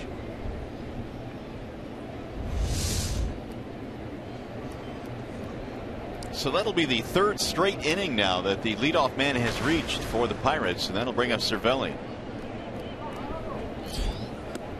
You know, sometimes you think, well, how can you not pick up a ball that's on the ground? I mean, you see and hear outfielders complain about not seeing it in the air, but that can be the same as well with ground balls. Well, the fans in the stands sometimes do a good job of masking the ball. It blends in real quickly, and that ball was a bullet. Runner goes, and a ground ball base hit into left field. Kang is on his way to third base. Cespedes has the gun, and his throw not in time. Yoenis got rid of that ball on the move. Hit and run there by the Pirates. Cervelli, a good hit and run guy, just pulled it through the hole.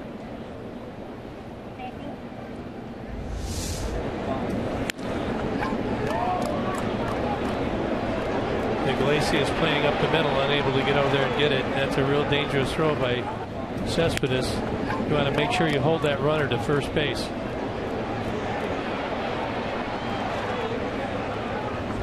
So Gene Lamont will take the baseball from Albuquerque. He'll be done. He'll depart after 2 singles here in the 6th inning, and we have a Wallside Windows pitching change. Tigers go back to the pen. We'll be back.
Here is our Comerica Bank game summary in this one. The Pirates on top 2-0 at this point. Brad Ausmus has been ejected from the game. Liriano's gone 5 innings, no runs, 4 strikeouts. And Cervelli's had a big game. Well, the Pirates trying to add to their lead here with men at first and third, and a bouncing ball. Base hit right field. That'll get a run in. Walker's second hit is an RBI single.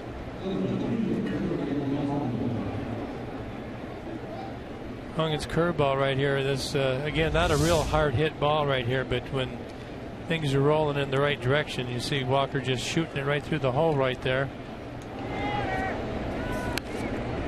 If you're the Tigers right now, I know it gets frustrating. You've had an ejection and things haven't been going good, but you got to hang in there, manage this inning the best you can.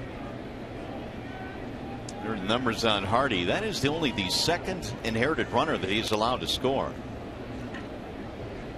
Polanco tried to bunt, did not do it successfully.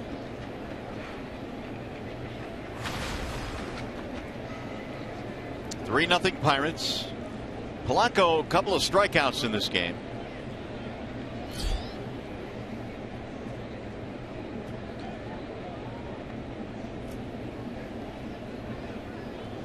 The 0-1. Pulled it back that time. 1 ball, 1 strike.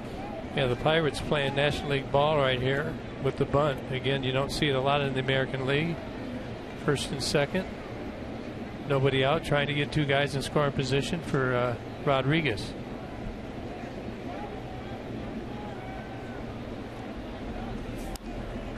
Popped it up straight back in the seats. And not a very good matchup. Polanco not as strong against left-handed pitchers, so just going with the percentages.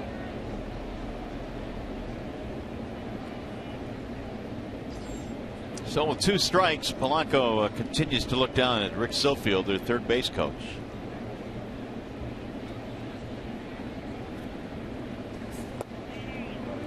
That'll even the count now. 2 balls, 2 strikes.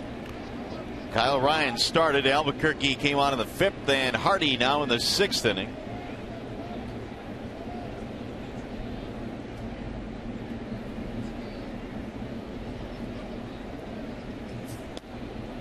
Up and in, and the count goes 3-2. Polanco, when he first got to the Major League Spring Training Camp last season, Clint Hurdle saw him, and he brought up a name that reminded him physically, and that was Darryl Strawberry. Now, of course, don't jump to the conclusion that he felt he was going to be another Darryl Strawberry. Just physically, he reminded him of it. I would agree. Kind of long, lanky. Third go down on strikes. Game, yep. Yeah, it's been a tough day for Polanco. Unable to bunt the runner up, and then he strikes out. 1 gone. Here is Sean Rodriguez.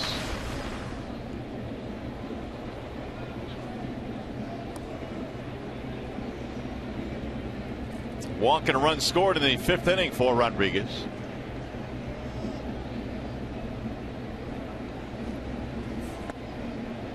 Oh, 0-1.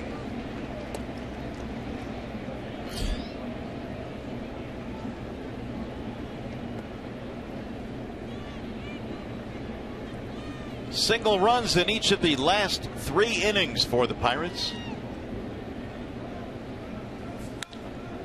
In the air toward left field, Cespedes on the move. We'll track it down. 2 gone. Well, we have a chance now. Time for a game break with Matt Shepard.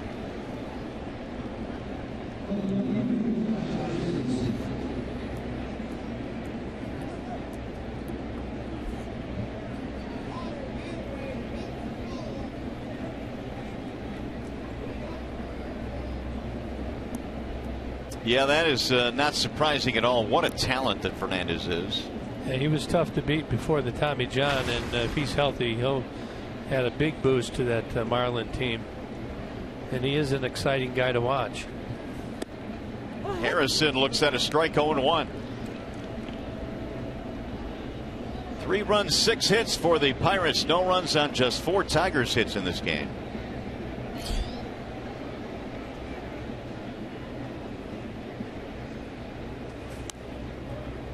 (0-2) on Josh Harrison. He's been on base a couple of times in this game. Bunt single, a steal. He's also walked.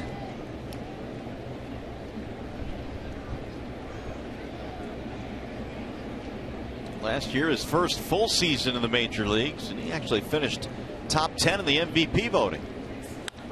Pulls that one to third and is scooped up there by Castellanos. And that'll end the inning. So they limit the damage. Just one run for the Pirates, but it's now 3-0 Pittsburgh.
Menards brings you the big money encounter. The Tigers have had several opportunities against Liriano. Yeah, men at first and second in both the fourth and the fifth inning. Right here, you know, in this Cespedes swings at an outside pitch, holds it to the shortstop on the first pitch in the fifth inning. Raji Davis gets the ball down the middle. Same thing to the ground ball to the shortstop. And it's very frustrating when that happens. You just got to keep having a good attitude. Try and get a good pitch, get it elevated, keep the pressure on. Now the Tigers have battled throughout this series so far and scored late, so I have to be optimistic it's going to happen again. Well, Liriano now is going to have to go through the meat of the Tigers lineup. 2, 3, 4 coming up here in the sixth inning. Kinsler, Cabrera, Martinez. And Kinsler swings in the first and flies it to center. Starling Marte drifting back for the out. One away in the sixth. The Tigers just off a little bit offensively in one of those cycles right now. Wasn't that bad of a pitch, just Ian Kinsler got underneath it. I know he's put a lot of work in to try and hit more line drives, stay a little more level with the shoulders.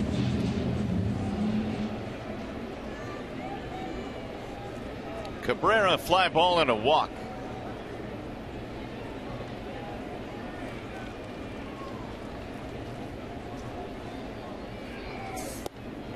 In for a strike, 0-1. Last year, the National League hit just .218 against Liriano. And only Johnny Cueto and Clayton Kershaw, and both of those names, well, they're pretty good. They were lower. I believe it's less this year against Liriano. Better than last year. Here's the 1-1. Well, he's a great example of a guy that was able to come back from injury. He had the Tommy John surgery, which kind of short-circuited the start of his career after he got off to a nice start with Minnesota. Won the comeback player of the year a couple of years ago with 16 wins. Yeah, he's become very crafty. Just the previous pitch, he tried the backdoor slider, which he got J.D. Martinez on against Miggy. Didn't get the call. And it turns the ball over on the outside part in the next pitch.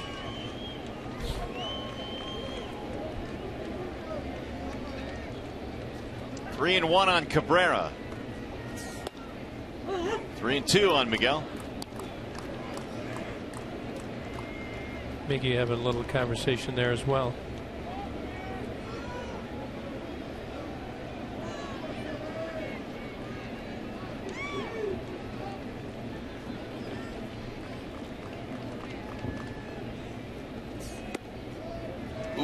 It was close, and Holbrook looked away for ball 4. And Liriano wanted this. He got it earlier against JD. This one doesn't quite make it again. You see just off the plate on the corner. It looks to me like Liriano's starting to go to the other side of the plate now too. Earlier in the game, down and in, inside to the right-handed hitters. Now he's working that first base side of the plate. So here is Victor Martinez. Couple of ground balls for Victor in this game, 0 for 2. Liriano still only at 72 pitches.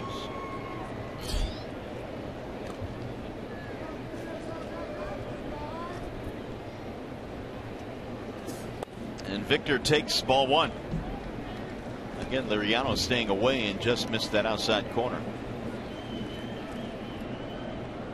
Pirates got 1 in the 4th, 1 in the 5th, and 1 in the 6th. They lead 3-0.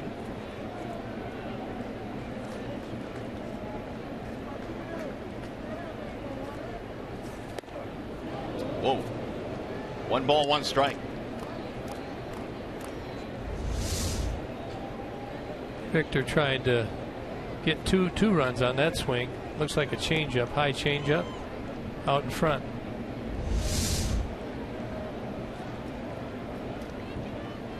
Looking for the fastball, didn't get it.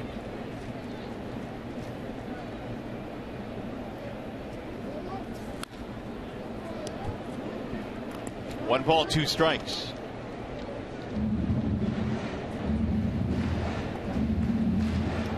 Vimar came into this game really with good career numbers against Liriano. 13 for 28, home run. 464 average. Yeah, Liriano's on a pretty good roll, as I said, averaging 7 innings to start over his last 4. Liriano's last start, he won 7 against Atlanta, gave up 2 runs and got a no decision.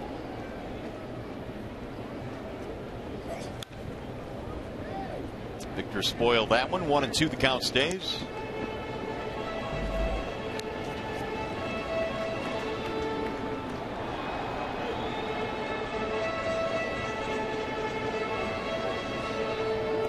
Liriano has struck out just 4 in this game. His season high is 12. He's done as many as 10 4 different times this year. Yeah, he's trying to get that ground ball, get that early out on minimal pitches. Driven in the air to left field. Not going to be deep enough. To the warning track goes Harrison. And there are 2 gone now, which brings up Yoenis Cespedes. And believe me, his manager, Brad Ausmus, knows that Cespedes had a really good season this year. Look at his numbers. Look what he does on the baseball field. I think if you watch him play on a daily basis like I do, you know that this guy's an all-star. And really, we probably got a right fielder that's an all-star as well. And so you got a beef with the way the voting's going, right? Well, need some fans to get out there for him, right? That's right. Yeah, absolutely. Think he could be a pick, a coach pick? He could be. Oh, absolutely. Yeah. I mean, he's got 43 RBIs this year. He's got 7 outfield assists. I think he's had a really strong, consistent first half. But what Brad said at the end of that statement as well concerning JD Martinez, a huge argument could be made for JD. And this guy's on pace for better than 40 home runs this year and 100 RBIs. We need to get Cespedes on and have him hit one of those home runs right here. Be nice. 2-0 the count. Yeah, Cespedes, he's been Liriano's been throwing him on the outside part of the plate, and Cespedes has been pulling that pitch to see if he can make the adjustment. You see Mercer over, they got the shift on. Don't give in. 2-1. Again, Cespedes looking for a nice juicy fastball here with the 2-0 count. Looks like he got a changeup. That's a back-to-back batters that Liriano's done that to. Throw any pitch and any count.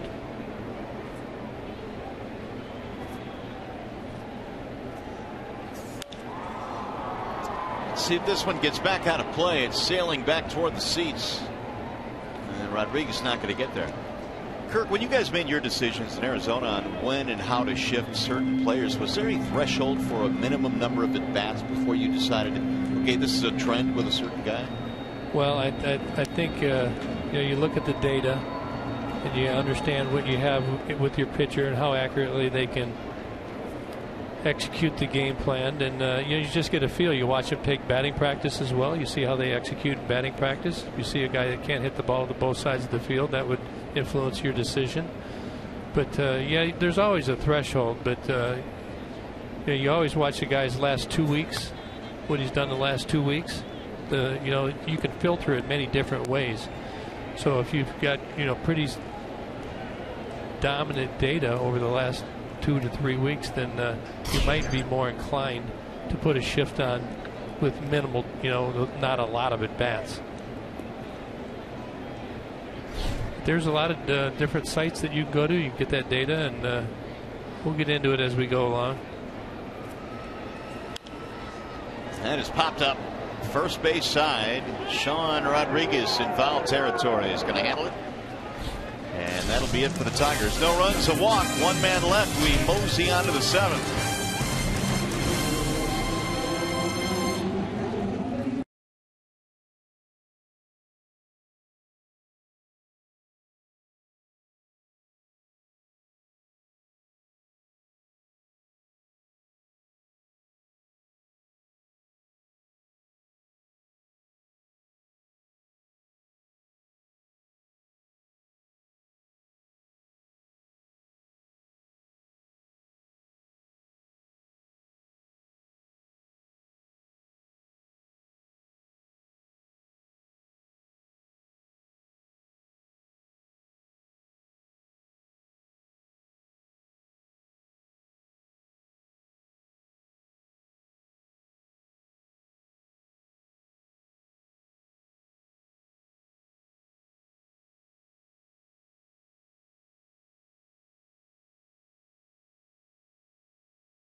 Gibby might be looked upon as starting the All-Star game. You got Keuchel, Felix, and Archer in the American League.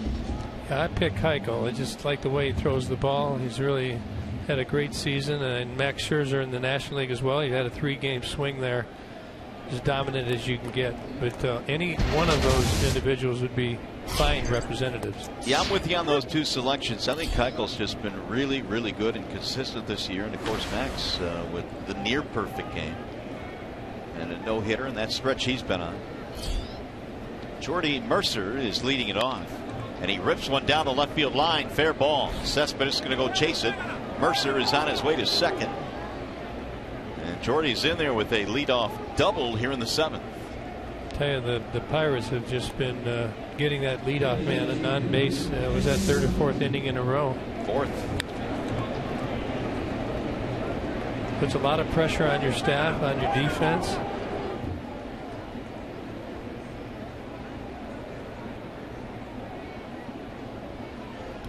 That'll be 7 hits now for the Pirates, and they have scored in each of the last 3 innings.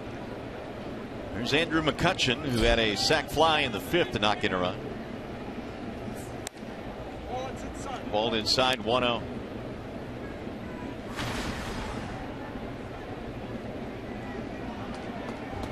McCutchen now with 46 RBIs. Andrew, one of those guys that hit the ground running when he got to the big leagues, was 4th in the Rookie of the Year voting his first year in 2009. Chris Coughlin won it that year. McCutchen, though, has gone on to be the more decorated player. He'll sky this one in the air to right. JD is under it. Runner will tag. Mercer is on his way to third base, and he'll get in there sliding safely. So McCutchen advanced him. Fans, don't forget to spend your holiday at Comerica Park this Saturday. The Tigers host the Blue Jays at 108. First 10,000 fans 21 and older receive a free Patriotic Tigers hat. Call 866-66-TIGER or visit tigers.com. There we go with Mercer on third base. Tigers are going to have to bring the infield in. Being down 3-0. Here in the top of the 7th inning, you see the infield in nice and tight, looking for a ground ball. Marte fouls it back. You know, a lot of teams, when they get in this situation, they like to throw the ball inside and obviously down in the zone. Action in the Detroit bullpen. Jabba Chamberlain.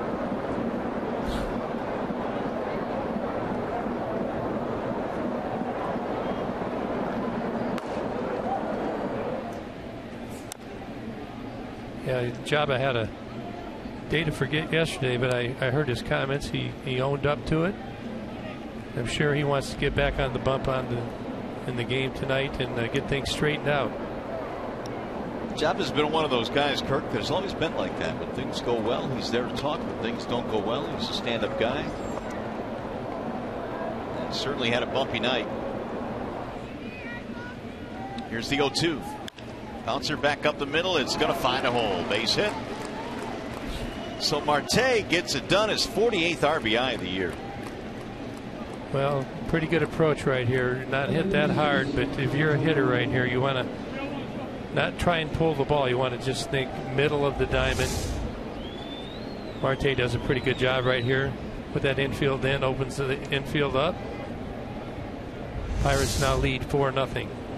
Mercer and Marte both extending their hitting streaks to 8 straight with singles here in the 7th. Still only 1 out and a strike called on Jung Ho Kang or Gung. 1 for 3 in the game. A single, scored a run in the 6th inning. Gung looks at a ball low. 1 ball, 1 strike. I tell you, you want to keep an eye on Marte over there. They'll continue to run. Now Marte double digits, has 15 stolen bases. They picked him in the 4th inning.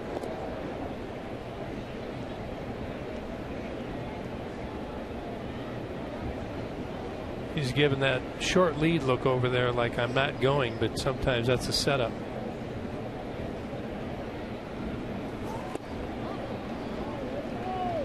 One and 2 on Gung.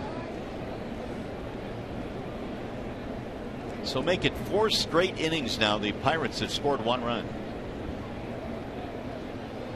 And they've out hit the Tigers 8-4.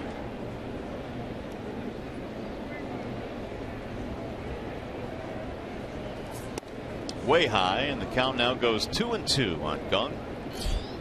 He's a shortstop playing in Korea. They've had him at third base in this series. We mentioned he has some power. Hit 40 homers last year, which established a record for shortstops in the Korean baseball organization. 3-2.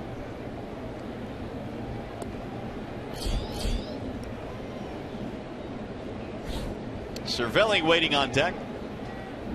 The game of baseball really becoming more and more global.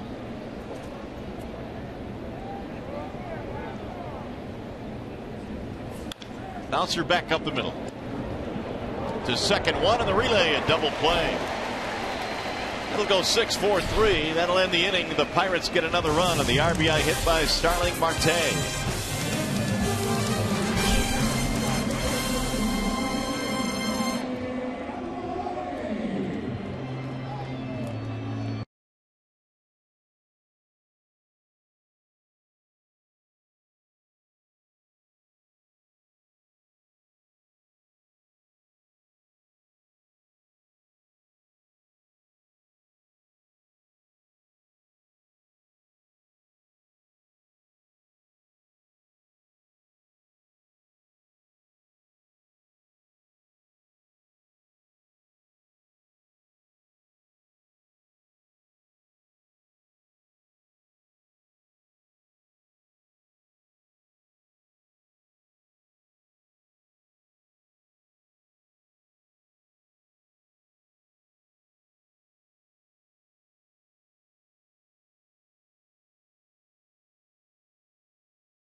As the Blue Jays are coming to town, and they right now are in the thick of the battle in the East. That is really up for grabs out there.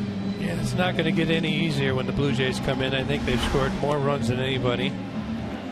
Yep, any other team this season. Josh Donaldson leads with 11 million All-Star Game votes. Have pretty good series, 31-31 since 2006 between the Tigers and the Blue Jays, and of course I think way back into the 80s. No doubt. Playing at the old exhibition stadium, but going to be a tall task for the Tigers. Going to have to regroup, play this game out right here. Well, here is J.D. Martinez to begin things in the bottom of the 7th. Tigers down 4-0. Liriano's still out there. And with good reason, his pitch count coming in only 83 in this inning. Martinez struck out in the 2nd, struck out in the 5th on a debatable call that eventually got Brad Ausmus tossed from this game. Here's the 1-0. There it is again. I mean, he must be frustrated. He had a really good at bat, his last at bat, and got it to a 3-2 count and didn't get the call.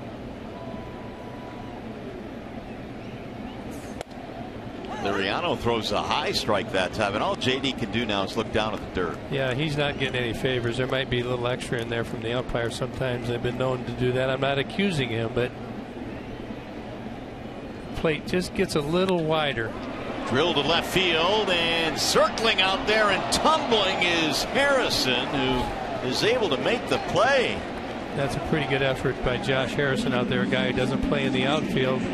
JD had a good swing at that pitch right there, just a little too much topspin on it instead of carrying out, and Harrison actually gets turned around here. But as you can see, very athletic, makes the play.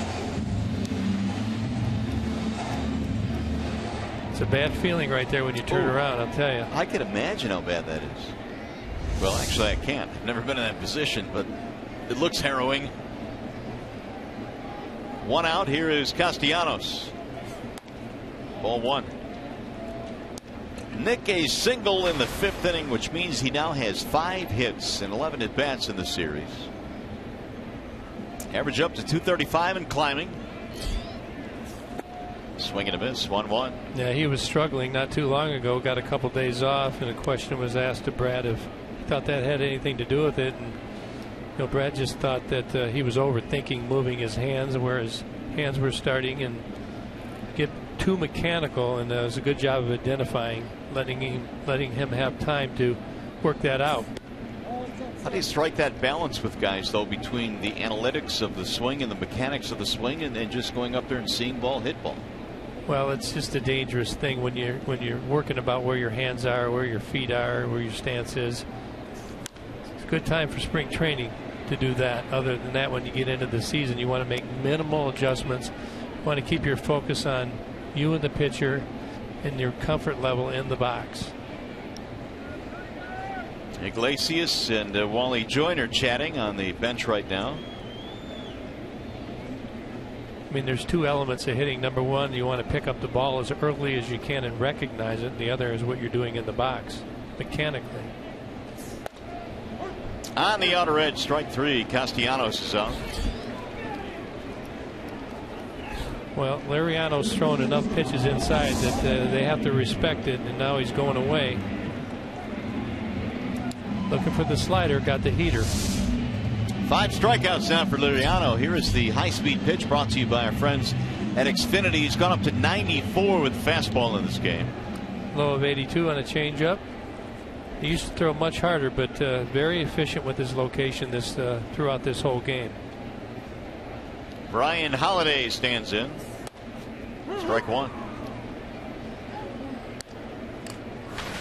Not really a whole lot of trouble to deal with if you're Liriano. Had a couple of guys on in the 4th and 5th, and that's it.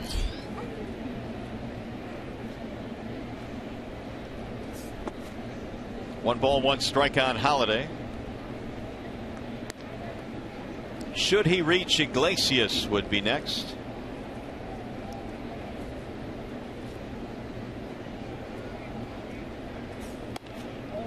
A little bit outside, 2-1. Holiday getting the call today after McCann caught 14 innings and 9 innings back-to-back days from the night to the day game.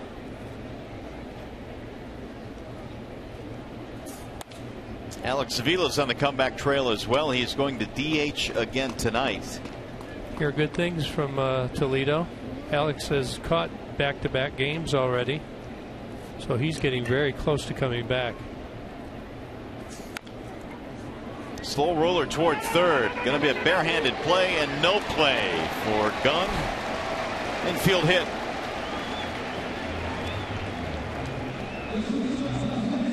Little swinging bunt tapper here.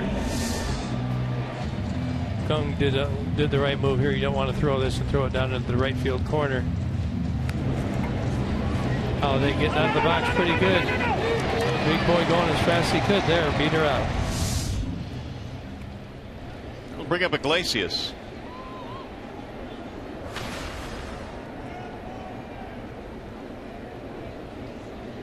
Infield single of his own back in the 5th.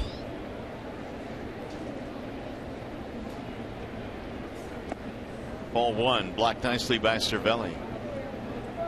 Gibby, we were talking about Avila in his return, which probably is not too far away. What he does bring is a left-handed bat to a right-handed, pretty much dominated lineup for the Tigers, but also what he gives you behind the plate. Yeah, I think so. His wisdom and knowledge, I think, will give the pitching staff a definite boost. And those are things that are really hard to put numbers on. I mean, you could look at a guy's batting average, how many RBIs he has, how many homers. Well, you just we're watching Cervelli here, and McCann and Holiday have done a good job in Avila's absence, but they're learning from Alex when he's here. Young kid McCann looks very good so far, but he got a lot to learn, and he understands that. And when Alex is here, even if he isn't playing, will give a lot of good information. Understands how to navigate through situations, comfort pitchers, get the game slowed down when they get men on base, and develop a good rhythm. 3-0 now on the number 9 hitter Iglesias. 100 pitches there. You see him by inning. That's ball 4. That's going to put 2 on with 2 out. So it's the 8 and 9 guys that get on base here to turn things over now to Rajay Davis. Got some activity going in the bullpen now for the Pittsburgh Pirates. We talked about it last night about that 100 pitch magic. Antonio Bastardo is warming up in their bullpen. Ray Searage now coming out, their pitching coach.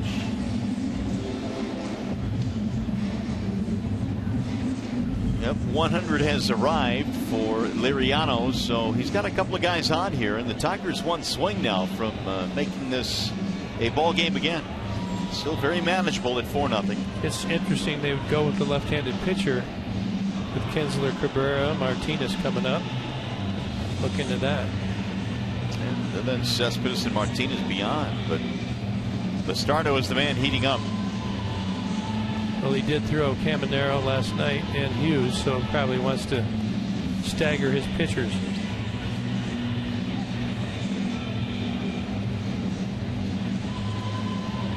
There you see the breakdown, 41% fastballs. See a lot of off speed when you combine those. 59%. It has a real consistent release point on all those pitches. Disguises them very well. Well, the last time Rajay was up there with 2 men on and 2 out, he swung at the first pitch and grounded out to end the inning. This time he'll look at ball 1 outside. 1 for 3 for Davis. Big hit would be a big hit here. Gives a big lift.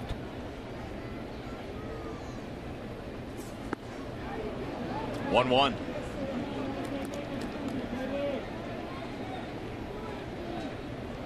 Got the changeup again. We've seen this several times. Down in the count. See the changeup grip. Turns it over.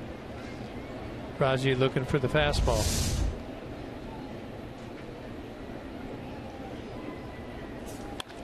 Bouncer to second base. They had it positioned perfectly. They'll get the force to end the inning. Tigers threaten but leave 2 more men on base, and we go to the 8th.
raise our expectations of what a bank can be. When it's time, come to Comerica.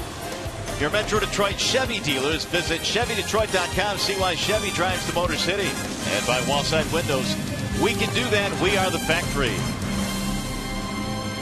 What a great day for baseball here in downtown Detroit. Pirates trying to get the sweep over the Tigers. They lead 4-0 as we go to the top of the 8th inning. Good day for a comeback win as well. New pitcher, Jabba Chamberlain, had a forgetful day yesterday. Gave up 3 home runs in 29 games. That ERA has been on the way up. I think he throws his slider, his breaking pitches too much. I think he gave up all 3 of the home runs on that pitch yesterday. I'd like to see him stick with his heater a little more. Fastball location is always key to any pitcher. And Jabba came out in the 8th, gave up home runs to Walker and then Marte and then Alvarez. He will face Cervelli here in the 8th inning today.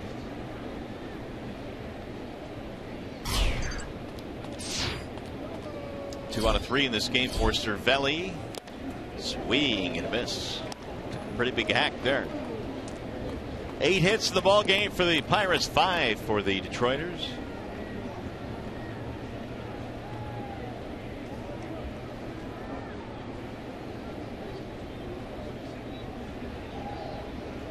Walker will be next. Here's Jabba's 0-1.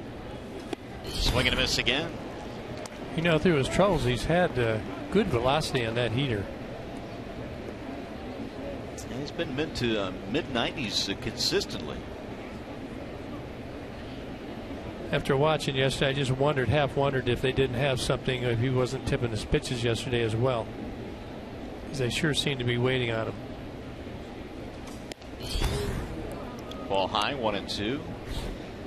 Here's the big boys' big play of the game. We go back to the 4th inning. It was Cervelli taking Kyle Ryan deep. 4th home run of the year for Cervelli, and that got the Pirates on the board.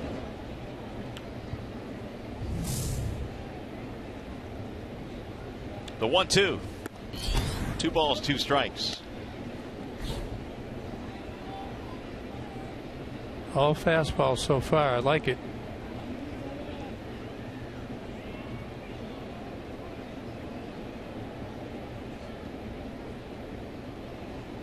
Comes a breaking ball. Missed with it outside, 3-2. Yeah, it looks to me like on that slider and his breaking pitch is just getting underneath it a little bit, not having the bite that he's normally used to having.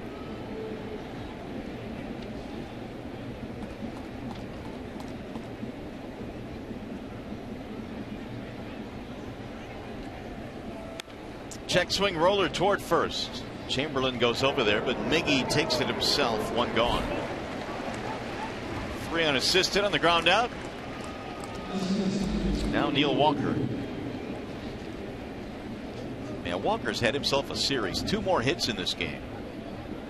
And he has 8 hits in the series. Yeah, it was caught on fire and pretty much hard to get him out. He had a ground ball through shortstop, ground ball through second base. 2 singles today. His base hit in the 6th inning knocked in a run as well. That made it a 3-0 game at that time. Drills this one to right field. There's another hit for Walker. JD goes over to get it, and he's going to hold him to a single. Yeah, he's just got exceptional timing right now. Really sitting back nicely, not drifting towards the ball. And he's seeing the ball good. You just see him right there. All over that pitch. So he is 3 for 4 today. He has 3 of the 9 Pittsburgh hits. Meanwhile, Polanco is on the other end of the spectrum. He has struggled. He has fanned 3 times. All those at bats were all off of left-handed pitchers. This is against the righty Chamberlain. He's much better against the right-handers.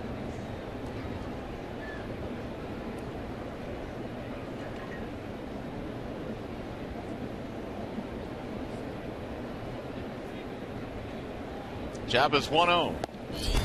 That's in there as Sam Holbrook goes up with the right hand. 1-1.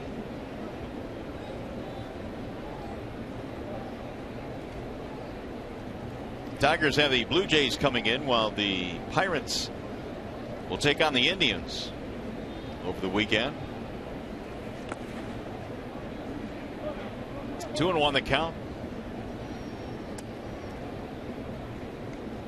Tigers typically have had really good success in interleague play, but this year it's been a little bit of a different story. The Tigers are 7-9 in interleague play.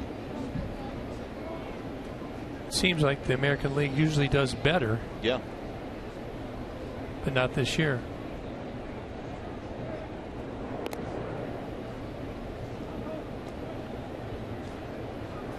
Pirates, meanwhile, are 7-4 against the opposite league, and Pittsburgh coming off a really good month of June in which they went 17-9.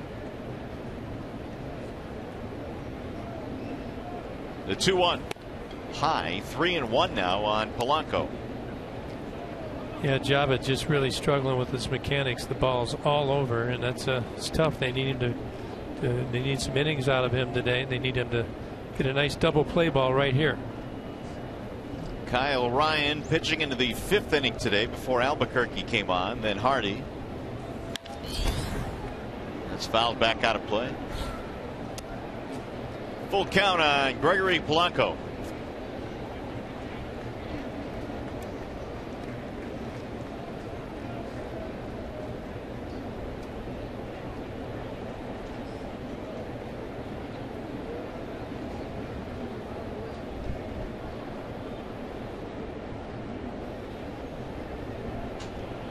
Runner goes on 3-2, and it's fouled off.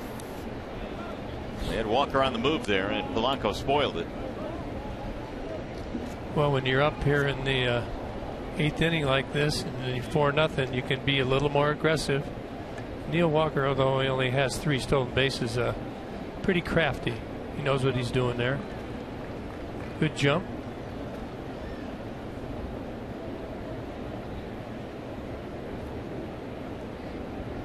And again, the runner goes on 3-2. He walked in ball 4.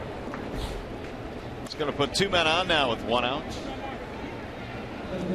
Well, what's coming up tomorrow? Here is the upcoming matchup presented by the Michigan Office of Highway Safety. Anibal Sanchez will go for the Detroit Tigers, and Drew Hutchison will go for the Toronto Blue Jays.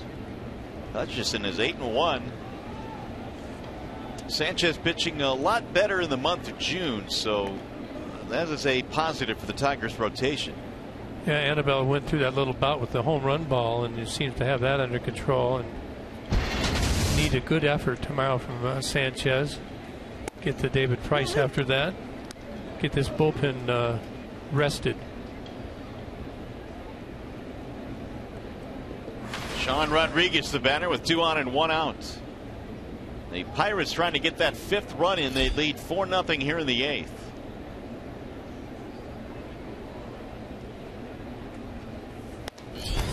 Ball high, 1-1. You hear a lot of people talk, Kirk, about staying out of Grand Slam territory. How much of a psychological advantage is that 5th run over the 4th? Well, absolutely. You always want to tack on as many runs as you can. Just looking at Jabba Chamberlain here, just seems like he's fallen off a lot. Not repeating his delivery. He's gone ahead here, 1-2. Harrison next, the top of the order.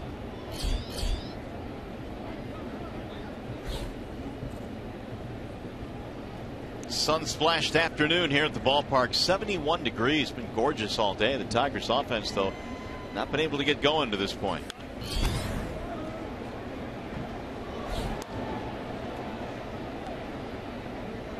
I haven't watched Java that much to really know what's going on right here, but just kind of taking a look, it just doesn't seem like he's repeating his delivery. Ball's coming out different almost every pitch. His release point seems to be varied. And sometimes you got to learn how to fix it on the fly, and you're in the season here, and he's got a lot of experience.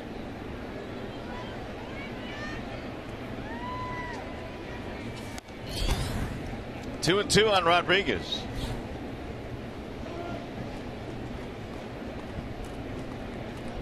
Bottom of the order today for the Pirates is chipped in with 3 hits, a walk, a couple of walks actually, and a run scored.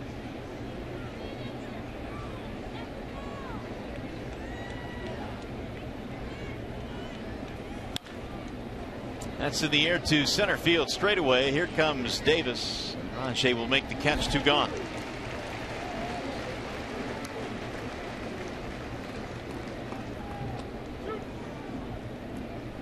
Well, Saturday the Rays head to the Bronx to take on the Yankees in a game you can see only on Fox Sports 1 beginning at 12:30 Eastern. Then at 7 p.m. it's Baseball Night in America. The Twins square off against the Royals on your local Fox station.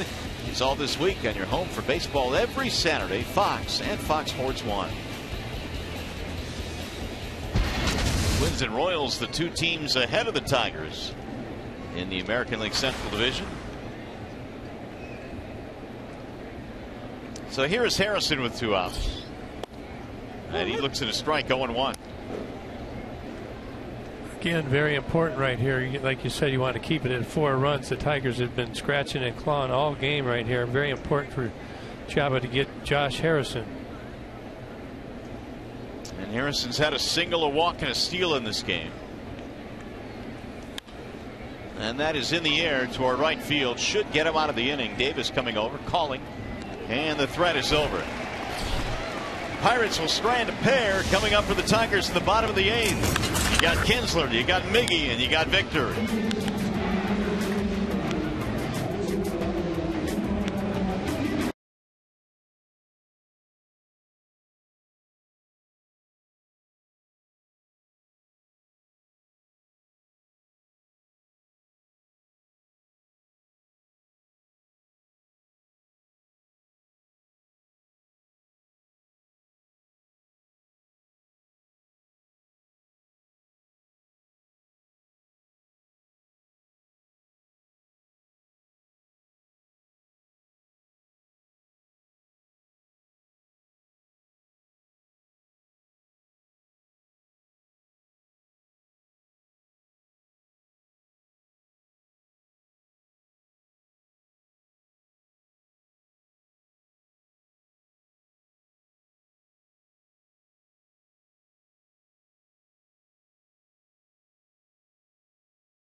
#1-800 call Sam call of the game, and for the Pirates today, Francisco Liriano was off the good. Yeah, he's been dominating just like his last 4 starts. Came out of the game early, establishing that slider down and in, then started to use the other side of the plate, held the Tigers down, and the few chances that the Tigers have had are very frustrating. He's gotten the ground balls to get out of it.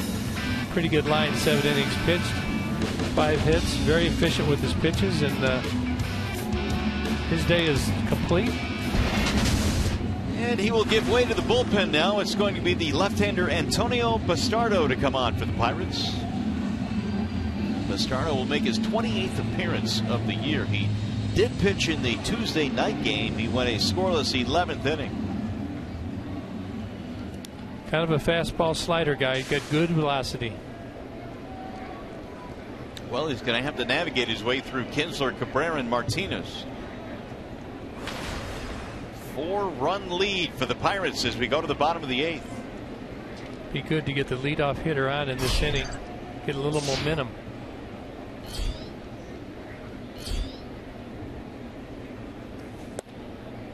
There was strike 1 on Kinsler.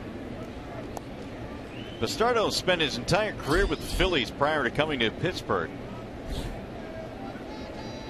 Acquired in a trade in the offseason.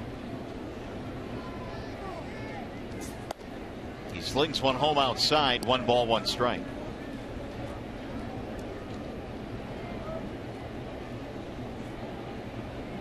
Bastardo, a native of the Dominican Republic.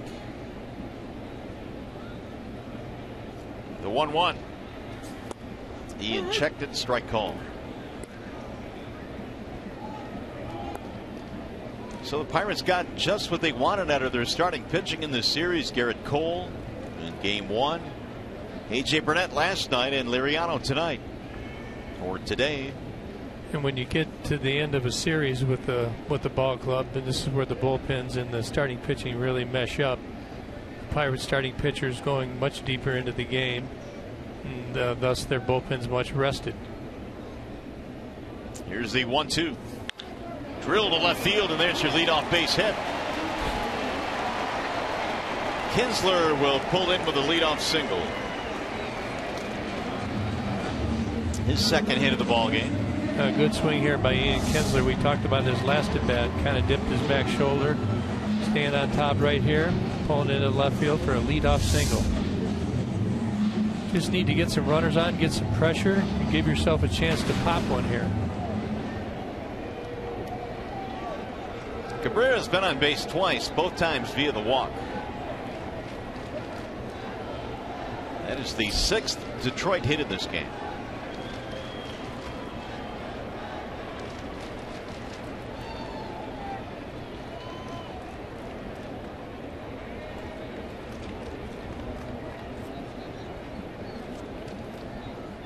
Miguel flied out in his first at bat way back in the first inning, then 2 walks.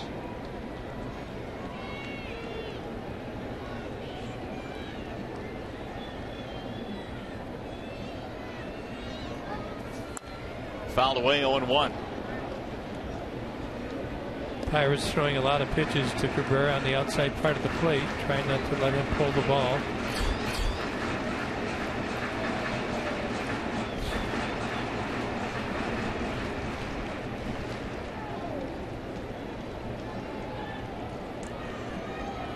Always like to be able to watch the signs when you're on base. Sometimes you can relay those signs even from first base. I've seen clubs do it, but Cervelli does a pretty good job of masking them and hiding them from the first base runner.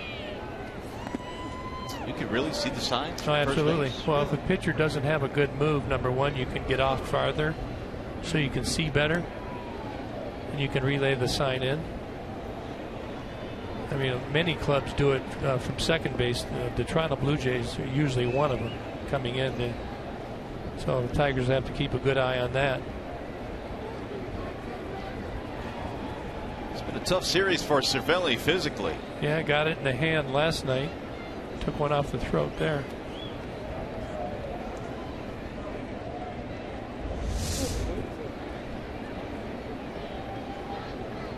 Oh, on the ricochet right under the mask. Off the collarbone into the throat bone. Is there really a bone in the throat? This is my terminology. Here's the 1-1. Just off the plate, 2 balls, 1 strike. Good eye. Certainly not a pitch you want to swing at there. That ball's only going to be on the ground if you hit it.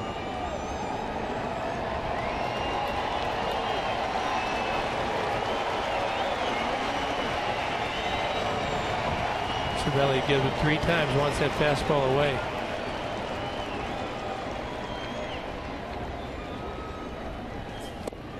Strike call, 2-2 on Miguel.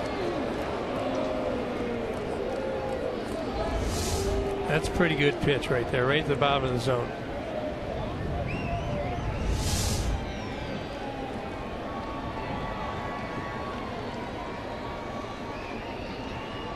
Kinsler leads off with a single here in the 8th. It's 4-0 Pirates.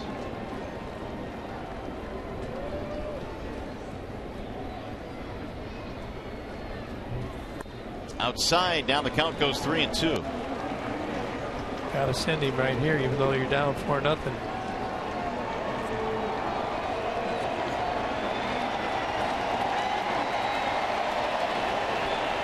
Kinsler at first.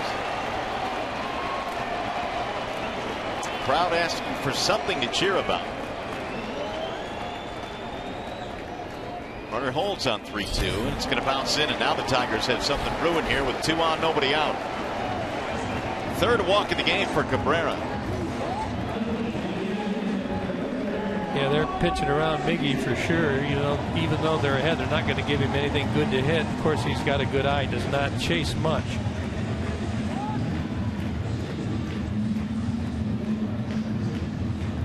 So that's going to bring up Martinez. There is more action now in the bullpen. Watson, the left-hander, we have seen him in this series. Tony Watson. Another hard-throwing lefty. Now we'll get some time for Watson to warm up. Here comes Ray Searage, the pitching coach, calling time, heading out to the mound. Clint Hurdle has seen his starter Liriano toss a fabulous ball game. He's hoping here his bullpen can hold on. Yeah, you can see Clint plodding ahead right here, and probably not just for this game, but for games beyond, in his selection of who he's going to bring into the game.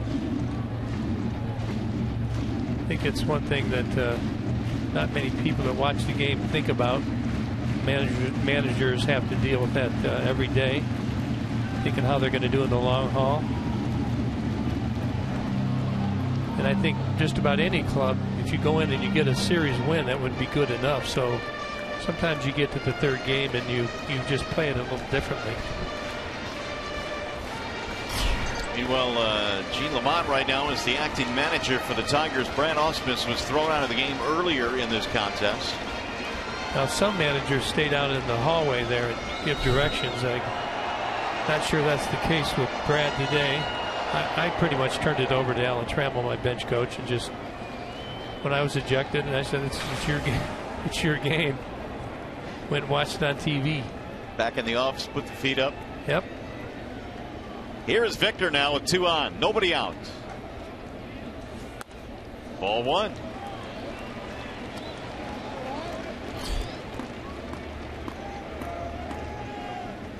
Bastardo has allowed a single and a walk. Fastball's down and away, looking for that double play ball. It's part of the Tigers lineup, but there really is no let up. Cabrera, Martinez, Cespedes, then JD Martinez. Got that one in the air. Shallow left field. This one might drop. Oh, what a great running play there by the shortstop Mercer. With his back to the infield, terrific play. Yeah, and his glove in an unconventional situation right here, but really good. These guys practice these every day in their warm-ups before batting practice. You got to trust your other teammates too. Looks like he was calling it. You got to feel confident your other players are going to peel off. That's a big time play right there. First out of the inning, and Victor is 0 for 4. Now it's going to be Cespedes.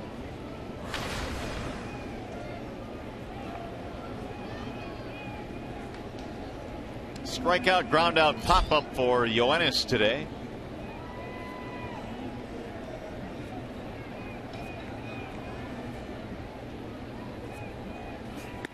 Ball 1.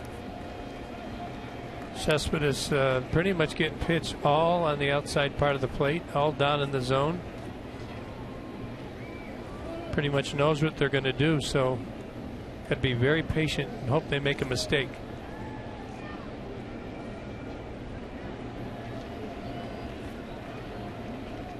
Kinsler got it started with a single, then a walk to Miggy. Fouled off at home plate. 1 ball, 1 strike. We talked about this Pirates bullpen. It's been one of the best in the major leagues, not just the National League. 3rd best in all of baseball. Only the Cardinals and the Royals have been better out of the bullpen. And Hurdle leaning on the bullpen today with a 4-0 lead late.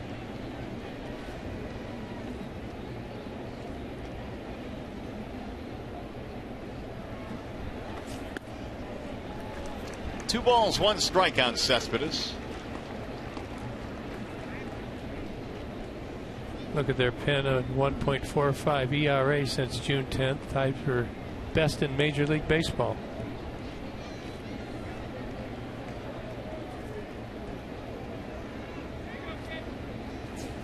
Way high. Now he's gone 3-1 as Bastardo is flirting with disaster here, falling behind just about everybody he's faced. Good. We'll take a free pass.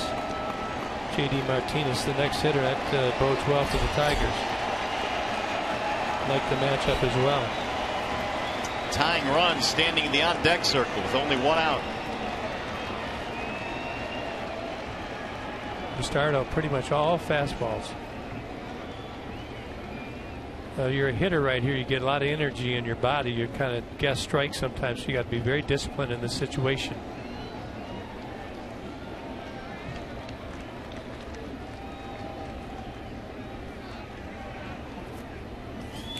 Swing and a miss. Full count, 3-2. Not too bad of a pitch right here. Really let it go.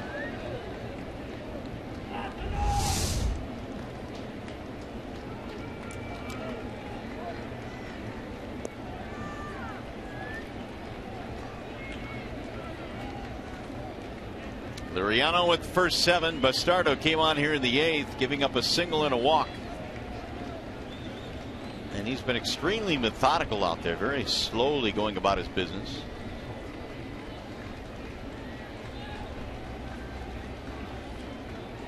The 3-2. In the air, right field, not deep, coming over is Polanco. He's under it. And the runners will hold. There are 2 gone.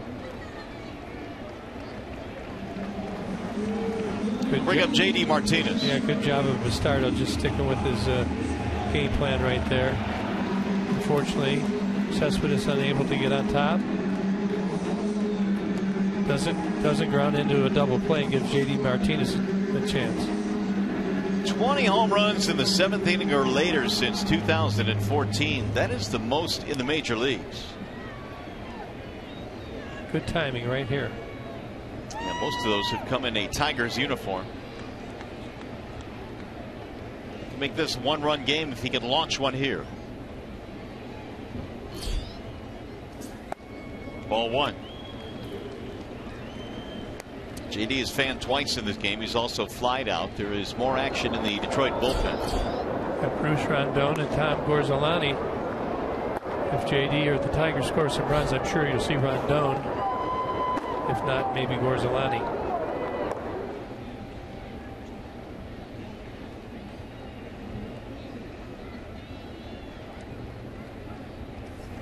Outside, 2 balls, no strikes.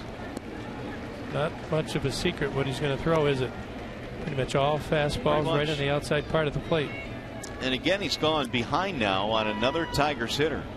He's been behind this entire inning. In fact, the majority of his pitches are more balls than strikes of the 20. 11 have missed the strike zone. Here's his breakdown.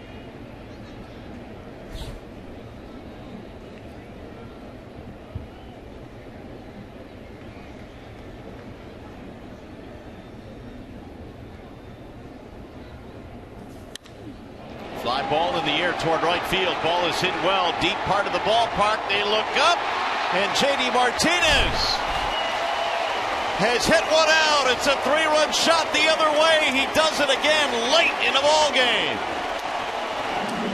It's a 1-run game, 4-3. There is just no end to the magic in this guy's bat. Yeah, he got a good pitch. Got just a little bit part of the plate on the outside part. He's got that big power we talked about. Great extension. Doesn't try and pull the ball off the sweet spot of the bat. And I don't know. I'd like to take a look. Did that ball go over the wall? Clint Hurdle's coming out. Oh, yeah, it's over, isn't it? Can't see him reversing that. No, I mean, you might as well take a shot and challenge this, and that's what Clint's going to do. For now, it's a 3-run homer. Yeah, you get a challenge regardless. So if you're ever going to use one, there's no use keeping it in your back pocket. I mean, this is the difference between a home run and not. Well, you get one, plus you can still ask the umps after the 7th inning, and actually, even if you've used your challenges this year before the 7th inning, you can go out and plead your case and they can go take a look at it. Yeah, they called it a home run. Good job in New York to do that quickly as well. So a 3-run shot dramatically changes the look of this game, and now Clint Hurdle goes to the bullpen again.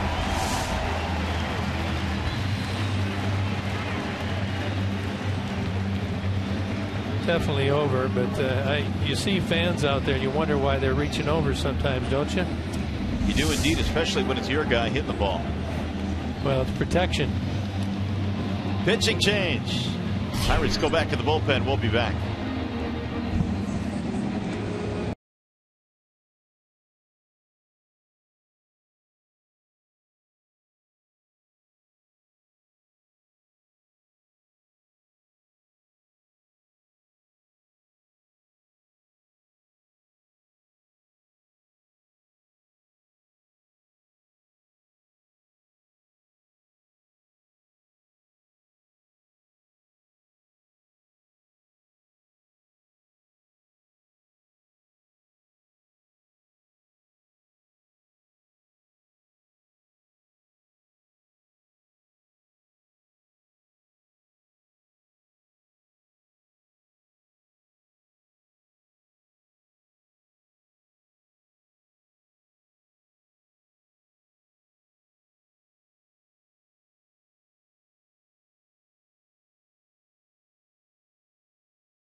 Park with a 3-run homer, and let's update the numbers down since June 7th. In 20 games, he's had 12 homers and 28 RBIs. That leads the major league. Got a new pitcher, Antonio Bastardo. He's done, and Watson comes in, and the first one missing outside to Castellanos.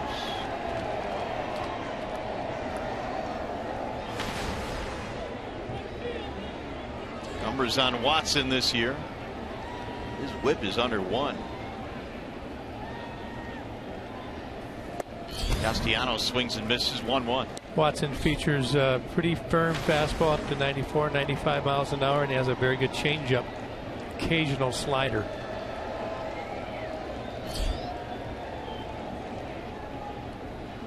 All of a sudden, Tigers have 3 runs on 7 hits. Another big swing there by Nick, 1 and 2. And all those innings where the Pirates scored 1 run when they had an opportunity to score more, that's when it comes into play. Tigers have done a good job. Got the big hit from JD Martinez and are back in the game. And the 1-2. It almost hit him up and in.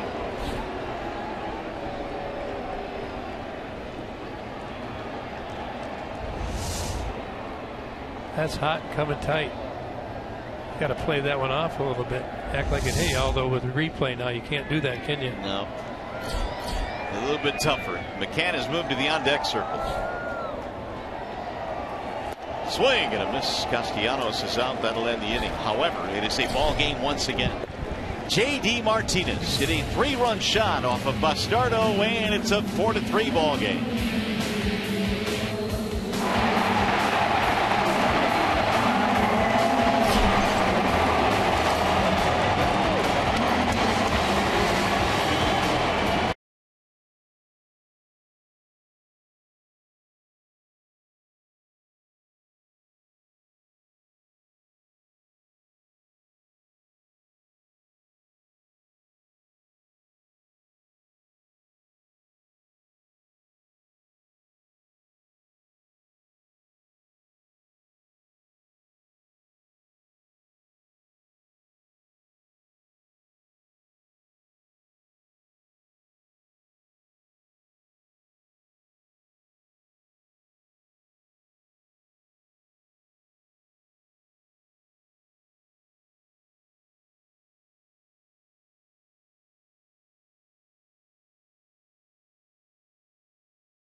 right, Shep, thanks. Here it is, all of a sudden a ball game again, 4-3. The Tigers' offense was really struggling, but they've come alive now in the home run by Martinez. And it's going to be Romine taking over at third.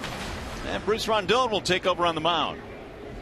In this fourth game this year, you see, they've protected him since coming off the disabled list. Lively fastball, good slider, and a changeup.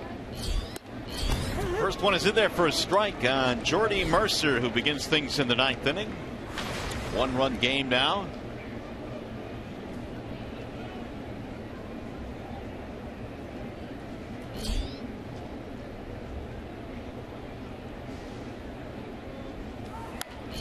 Has fouled back out of play. 96 on that last fastball from Rondon. Yeah, when he gets ahead, it'll be up around 100.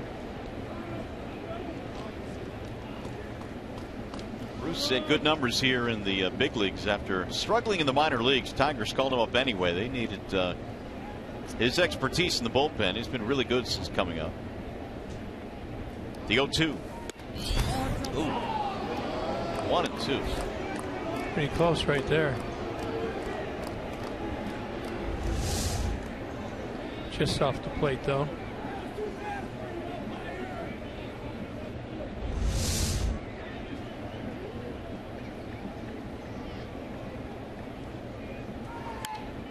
He spoiled that one back out of play. 4 runs, 9 hits for the Pirates. 3 runs, 7 hits for the Tigers in this game. Meanwhile, McCutchen is waiting on deck. That'll be Marte. These are the 2, 3, and 4 hitters.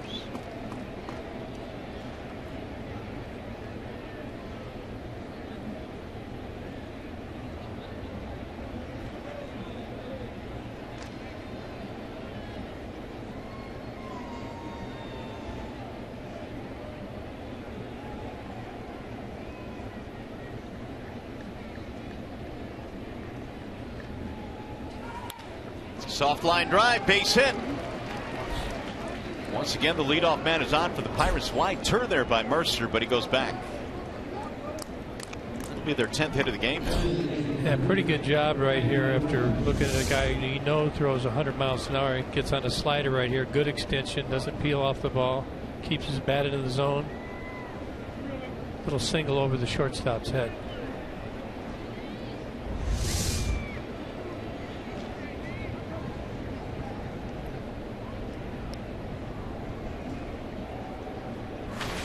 Here is McCutchen. Big run standing at first base now. It's a 1-run game. RBI today for McCutchen on a sac fly. Ball 1. You're going to have to watch out here. That was about a 1-7 to home plate there, so Mercer will be in danger of going to second base on a stolen base attempt.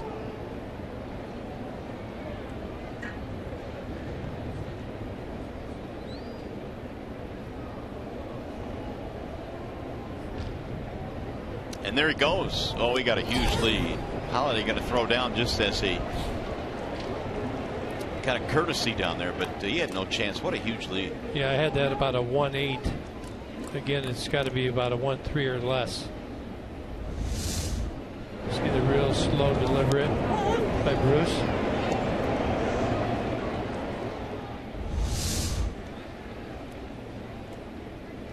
So now they've got an insurance run at second, nobody out.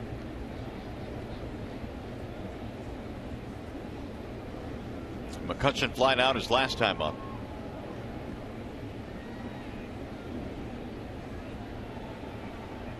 Watch out, he'll go to third as well. Driven deep to left center field. Rajay is on his horse. He can't get it up against the wall. That'll get a run in. McCutchen is on his way to second with a double to center field.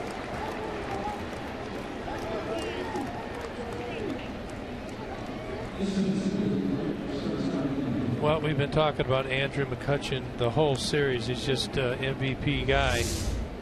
97-mile-an-hour fastball right here, and he just leans on it. He's got a very quick bat, takes the barrel directly to the ball. Raji can't catch up. McCutcheon now a 9-game hitting streak.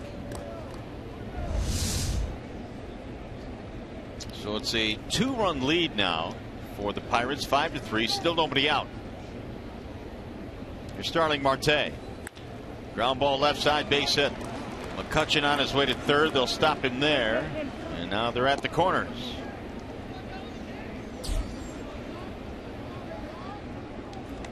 So Rondon has given up 3 straight hits. Yeah, frustrating right there. You come back to within 1 run. Pirates quickly come back. Another slider right here. It's not very sharp breaker on this pitch. Another seeing eye ground ball single. But you got to give him credit to get the job done.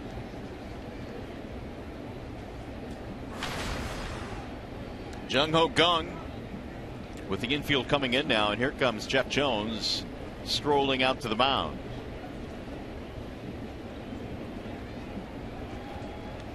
There is nobody in the Detroit bullpen, so this is going to be Rondon's inning here in the 9th. All of a sudden, 12 hits on the board for the Pirates. And while they chat about that, we'll talk about this. You can follow the Tigers all season long in 2015 with MajorLeagueBaseball.com and BAT, the #1 app for live baseball. And BAT is up to the moment at any moment with in-game highlights, live look-ins, replay reviews, radio broadcasts, StatCast, and a whole lot more. Get MLB.com and BAT on your smartphone or your tablet. Just having a little conversation, try and get the big fella calmed down a little bit here.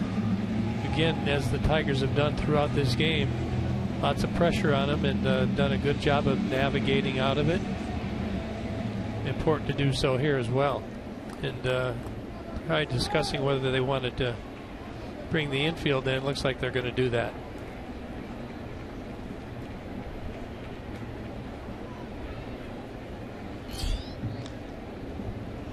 Runner goes to second, and no throw. A strike called on Kang.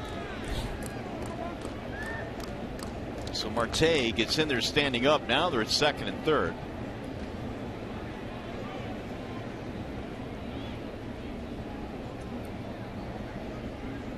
That's another steal for Marte. That'll be his 16th of the year. There's the throw to third with a runner on the bag.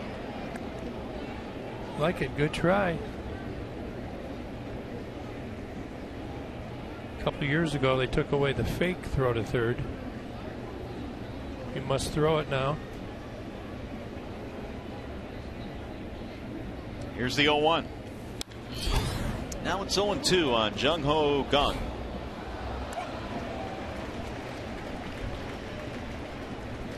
Two huge runs on the bases here for Rondon to try and strand with a 2-run spread here in the 9th. Well, if he can get Kang, do you load the bases up and look for the double play? But Neil Walker would be the guy you'd be facing. I'm not sure you'd want to do that. And it's right to the shortstop. Iglesias will check the runners, so they get Kang.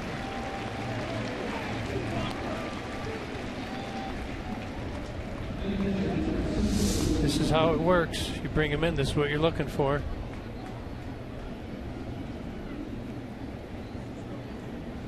Pirates not going on contact. Generally, when you bring the infield in there, it shuts the team down, the offensive team down from going on contact. But with 1 out, they may do so. Cervelli a single and a homer.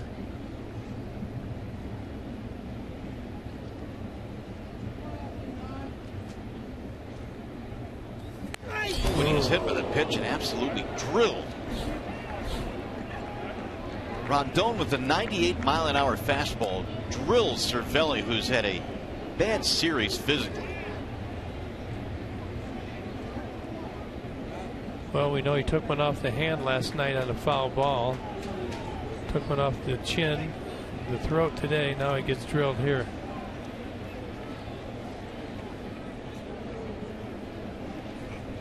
That's not 89. No.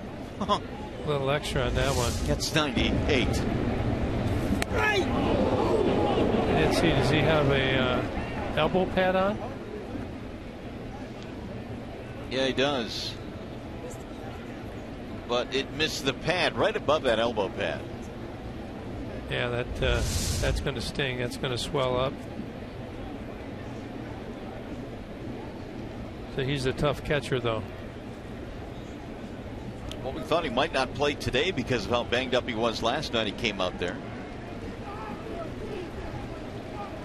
And toughing it out indeed. He'll stay in the game. So it's going to bring up Walker now with the bases loaded.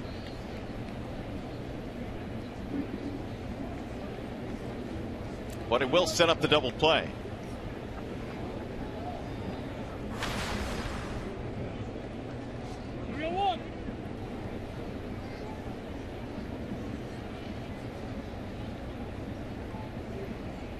Three hits in the ball game, including an RBI single for Walker in the 6th.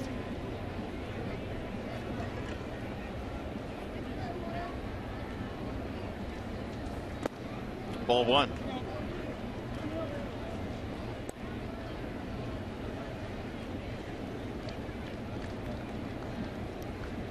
What a series for Walker. 9 hits in the series in 16 at bats.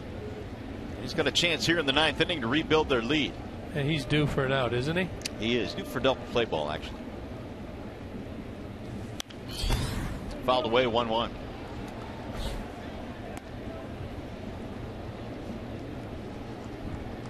Tigers have Holiday, Iglesias, Davis due up when we get to the bottom of the 9th, but we saw James McCann coming to the on deck circle before the 8th ended.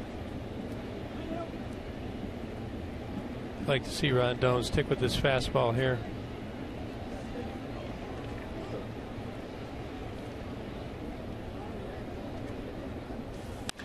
Drill to left center field. That's going to get down, and it's going to go all the way to the warning track. Davis cuts it off. 2 more runs will score. It's a double and 2 RBIs for the scalding hot Neil Walker. Yeah, it looked like they wanted that pitch a little more inside, and the ball ran back over the plate. Walker's been hot the whole series. He doesn't miss it.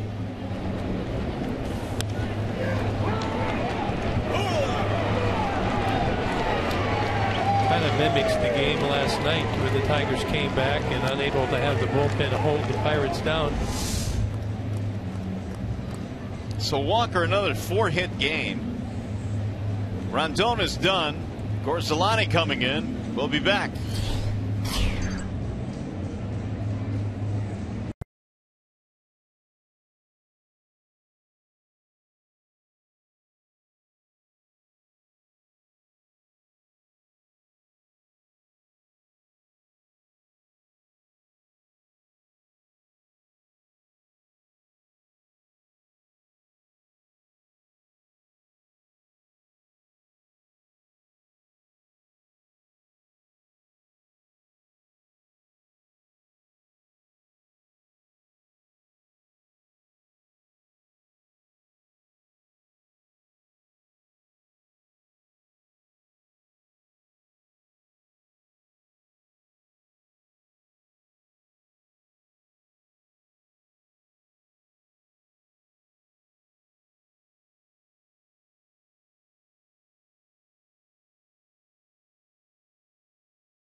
But coming up on a post-game edition of Tigers Live, we'll talk to J.D. Martinez, who is making a strong case for an all-star game bid. Certainly catch up with Kyle Ryan again to discuss his latest start. And we'll visit with Brad Ausmus to discuss the events leading up to his ejection in the 5th inning. There's a trio of guys back in the Coliseum studios, that being Matt Shepard, Ron Allen, and Craig Monroe. Those guys will hold it down from back there, and I'll be heading inside the Tigers clubhouse here before long. But I know there's at least one guy behind me at his rally cap on. We're going to need him, guys. All right, Johnny, we will. Once again, it's a 4-run lead now for the Pirates. J.D. Martinez brought the Tigers close, but now it's 7-3. Tom Gorsalani coming out of the Tigers pen. His 30th game has struggled as of late, actually struggled throughout the spring training. Infield's still in for the Tigers, or back in, I should say, and Holliday has to go sprawling to stop that one. 7 runs, 13 hits for the Pirates. The Tigers, 3 runs, 7 hits. Cervelli and Walker, your base runners.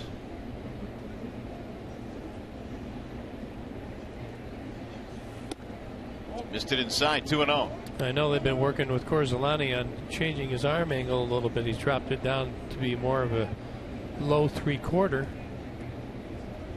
Well, we saw it on the recent road trip in Cleveland for the first time.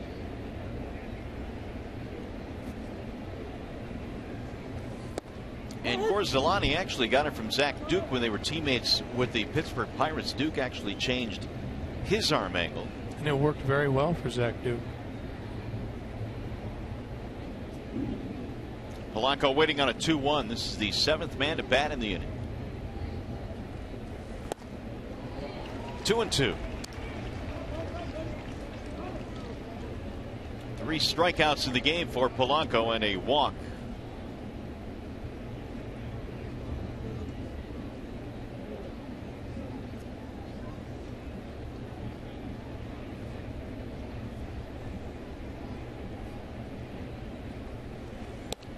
Way outside, and the count fills now 3-2. Sean Rodriguez waiting on deck, the number 9 hitter.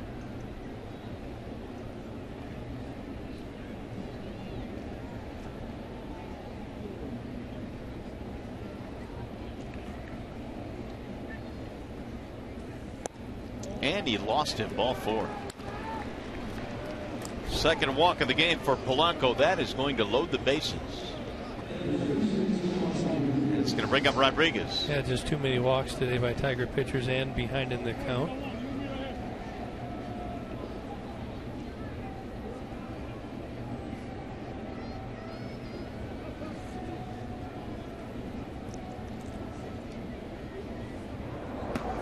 See, the closer warming up with Vance Worley right now.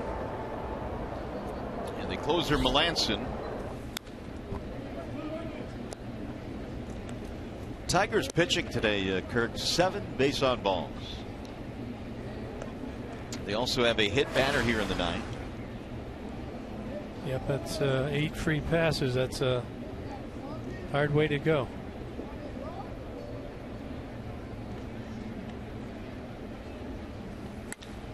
And one is hit towards second. Great play. Kinsler has only 1 play. They'll get the out at first base. Great effort. Great play. It'll be an RBI for Sean Rodriguez. Ian Kinsler, boy, he's still going. Got his motor going. Snow cone. It's hard to keep that ball in your glove and keep it close to you, but he does so and gets the out. What flavor snow cone was that? I don't know. Good one, though. Pick one. 8-3 ball game. Stump me. So I feel like I'm at the doctor's office here.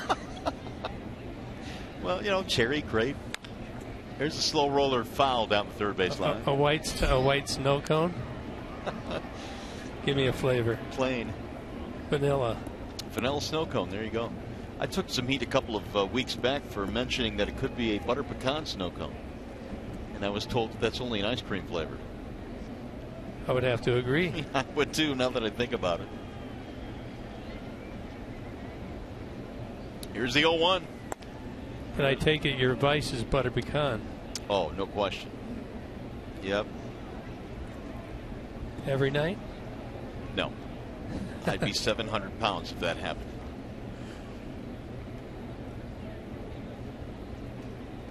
Harrison waits on the 1-1.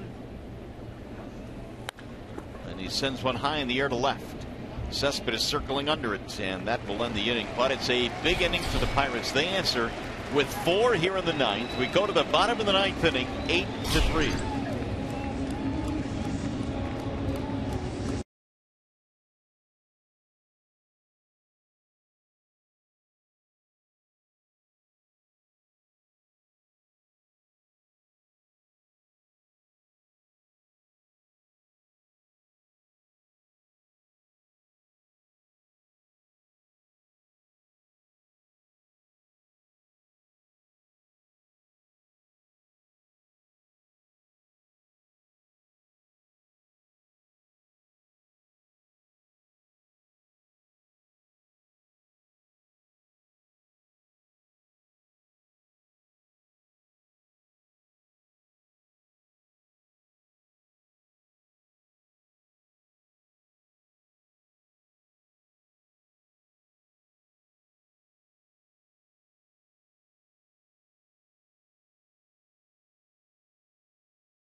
Eight 8-3 in favor of the Pirates there, 3 outs away from sweeping Detroit.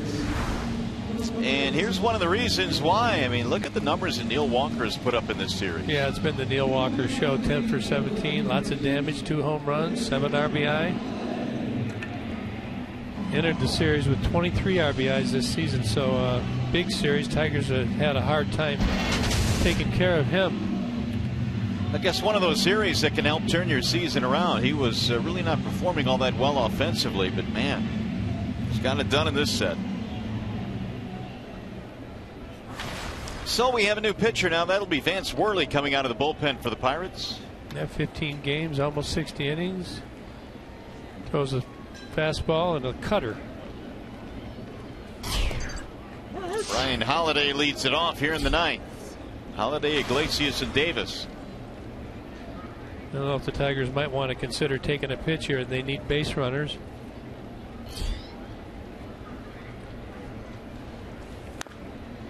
Pulled foul. No balls, 2 strikes. Iglesias will be next.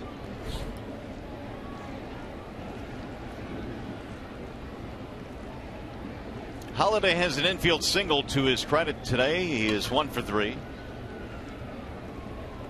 Here's the 0-2. High fly ball. Left center field and hit well. Marte going back. Track in front of the wall. Makes the catch as he collides slightly with Josh Harrison. Yeah, that's the second time not very good communication out there, but they get the job done.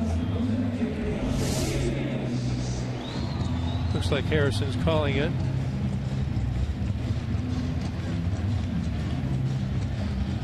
Well, if the Tigers should not win this game today, Mario, I think everybody will have time. They'll have a night game tomorrow, so all the pitchers, I'm sure, will have time to come in early, look at their video.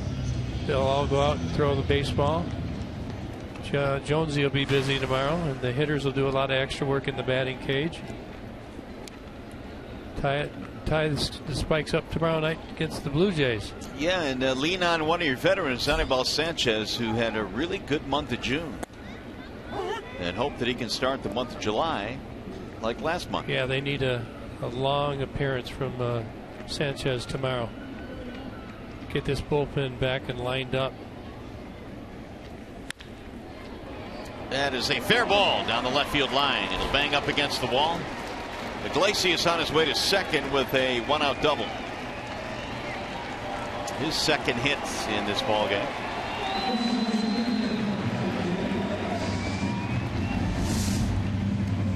Pretty good swing there. See him pulling the hands inside. Ball right on the line. Right on the chalk, although they don't use chalk anymore.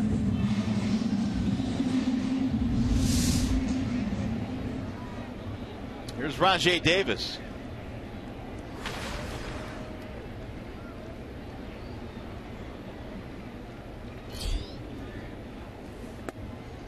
Ball 1 to Rajai. Single in his first at bat, but otherwise a couple of ground balls and a flyout. Tigers have just picked up their 8th hit. That almost hit him. 2-0.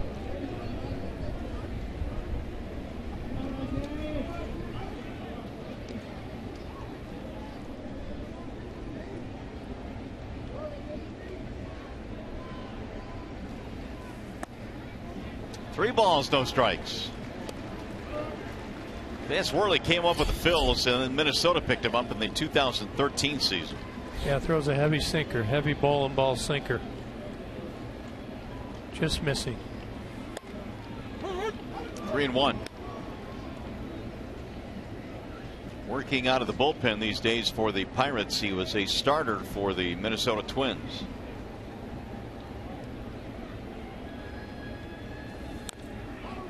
3-2 now on Davis.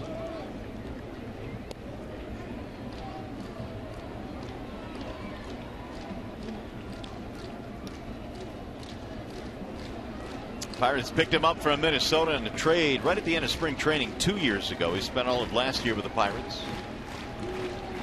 And the 3-2 to right field on a line. That's going to be caught by Polanco. 2 gone.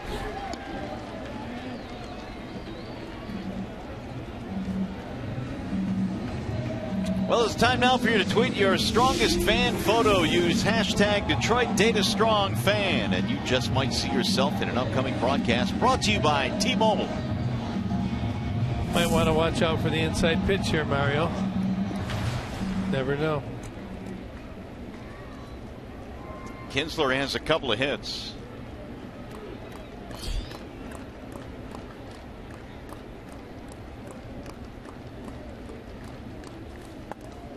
Ball 1.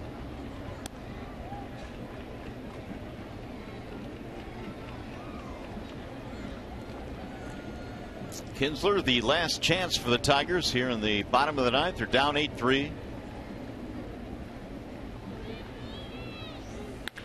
Drilled toward left field. That ball is going to get down and go over the wall. It's going to be ground rule double.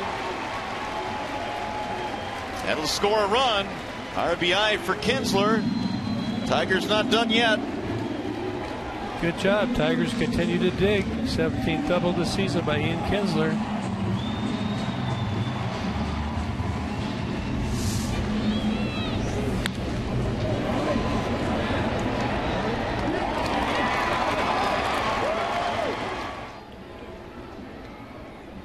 Tell you what, a lot of these warning tracks, so hard the ball always bounces over. I wonder why. Well, the Tigers fortunately had a man at second base to get him home. It didn't cost them a run. That is the 9th hit for the Tigers now, and it brings up Cabrera. There's a lot of time you got a fast guy on first base and they don't let him score. He'll shoot that one to right field. Base hit. Kinsler coming to third. They're going to stop him there, and Miggy keeps the chain moving here. Well, the fans don't like this, but it's really the right call. You can never take a chance by sending the runner, although I think Kinsler probably would have scored. You can never take the chance of getting that runner thrown out at home when you're down by this many runs. You know, the old saying is that run means nothing. Well, it does, morally maybe, but you got to get that tying run to the plate. And it's not going to be against the right-hander Worley if it does happen, because Clint Hurdle has seen enough here. He's going to bring his closer in. Melanson has been warming up. So Worley is unable to get through this 9th inning. Tigers still very much alive in this game. But you never know. I tell you what, comebacks do good things for you as well.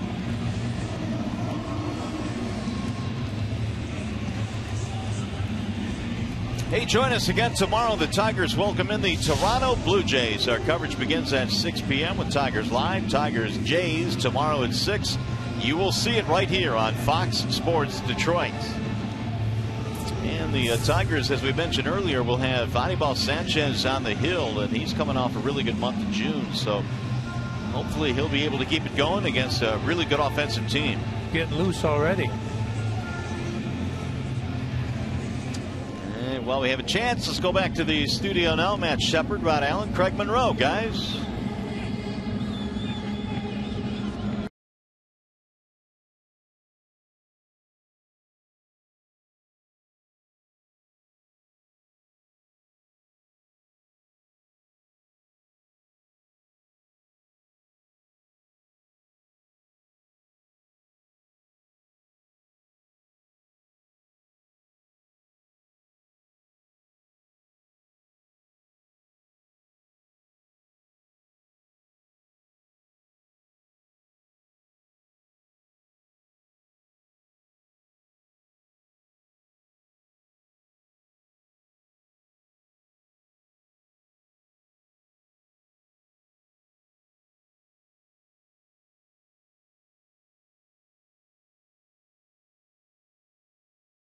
This is a safe situation for Melanson. And you can see 24 out of 25 save opportunities he's converted it on. ERA, awesome. His whip less than 1. And he's got a real good cutter and a real good curveball as well. And he was actually struggling, I think it was early May, thinking about taking him out of the closer's role. And since that time has converted, I think, all of the saves. Yeah, 22 straight save opportunities have been converted. And not only that, he's given up just 1 earned run in his last 31 1/3 innings. He's been absolutely dominant. However, all it takes is one good swing here, and as Victor Martinez strolls in, he'll try and keep it going. Tying run is in the on-deck circle. Need to get that guy to the plate. Get down to J.D. Martinez. How about that? I could go for that. See if he can do it twice in a game. Kinsler, Cabrera, the runners at the corners. And for Victor today, 0 for 4. They'll play the shift on defensively to the right side. Melanson replacing Worley.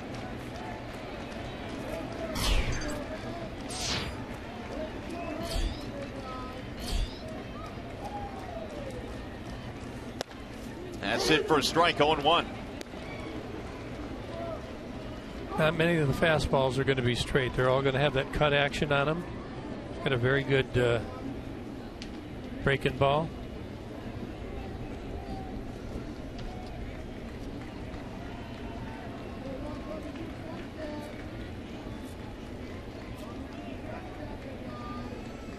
Here's the 0-1. 1 ball, 1 strike on Martinez. That cutter is a real tough pitch to hit by a left-handed batter. That ball's always bearing in on your knuckles. Cespedes lurking. Melanson 73 saves with the Pirates, 5th most in team history. Fouled away. Now the count is 1-2.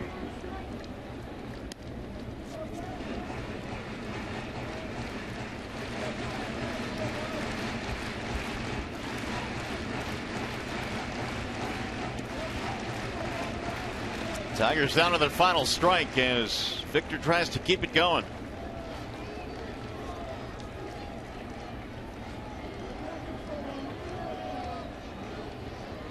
Melanson's 24 saves in the NL is a league high.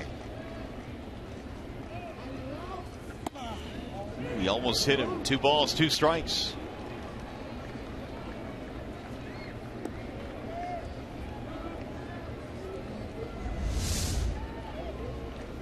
Looks like he thought about, well, he could have left that elbow in there, but peeling out of the way.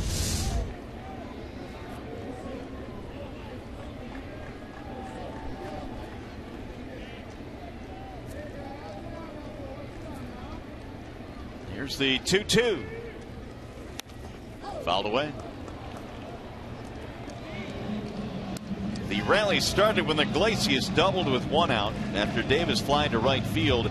Kinsler doubled to score him, and then a single by Miguel Cabrera. And the Tigers now have 10 hits of their own.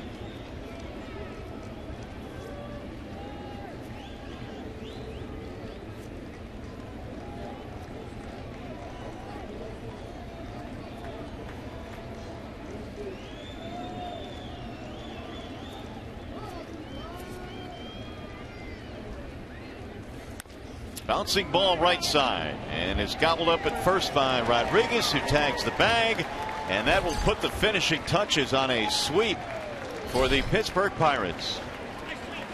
They come into Comerica Park, ride their strong starting pitching, and today they win it by a score of 8-4.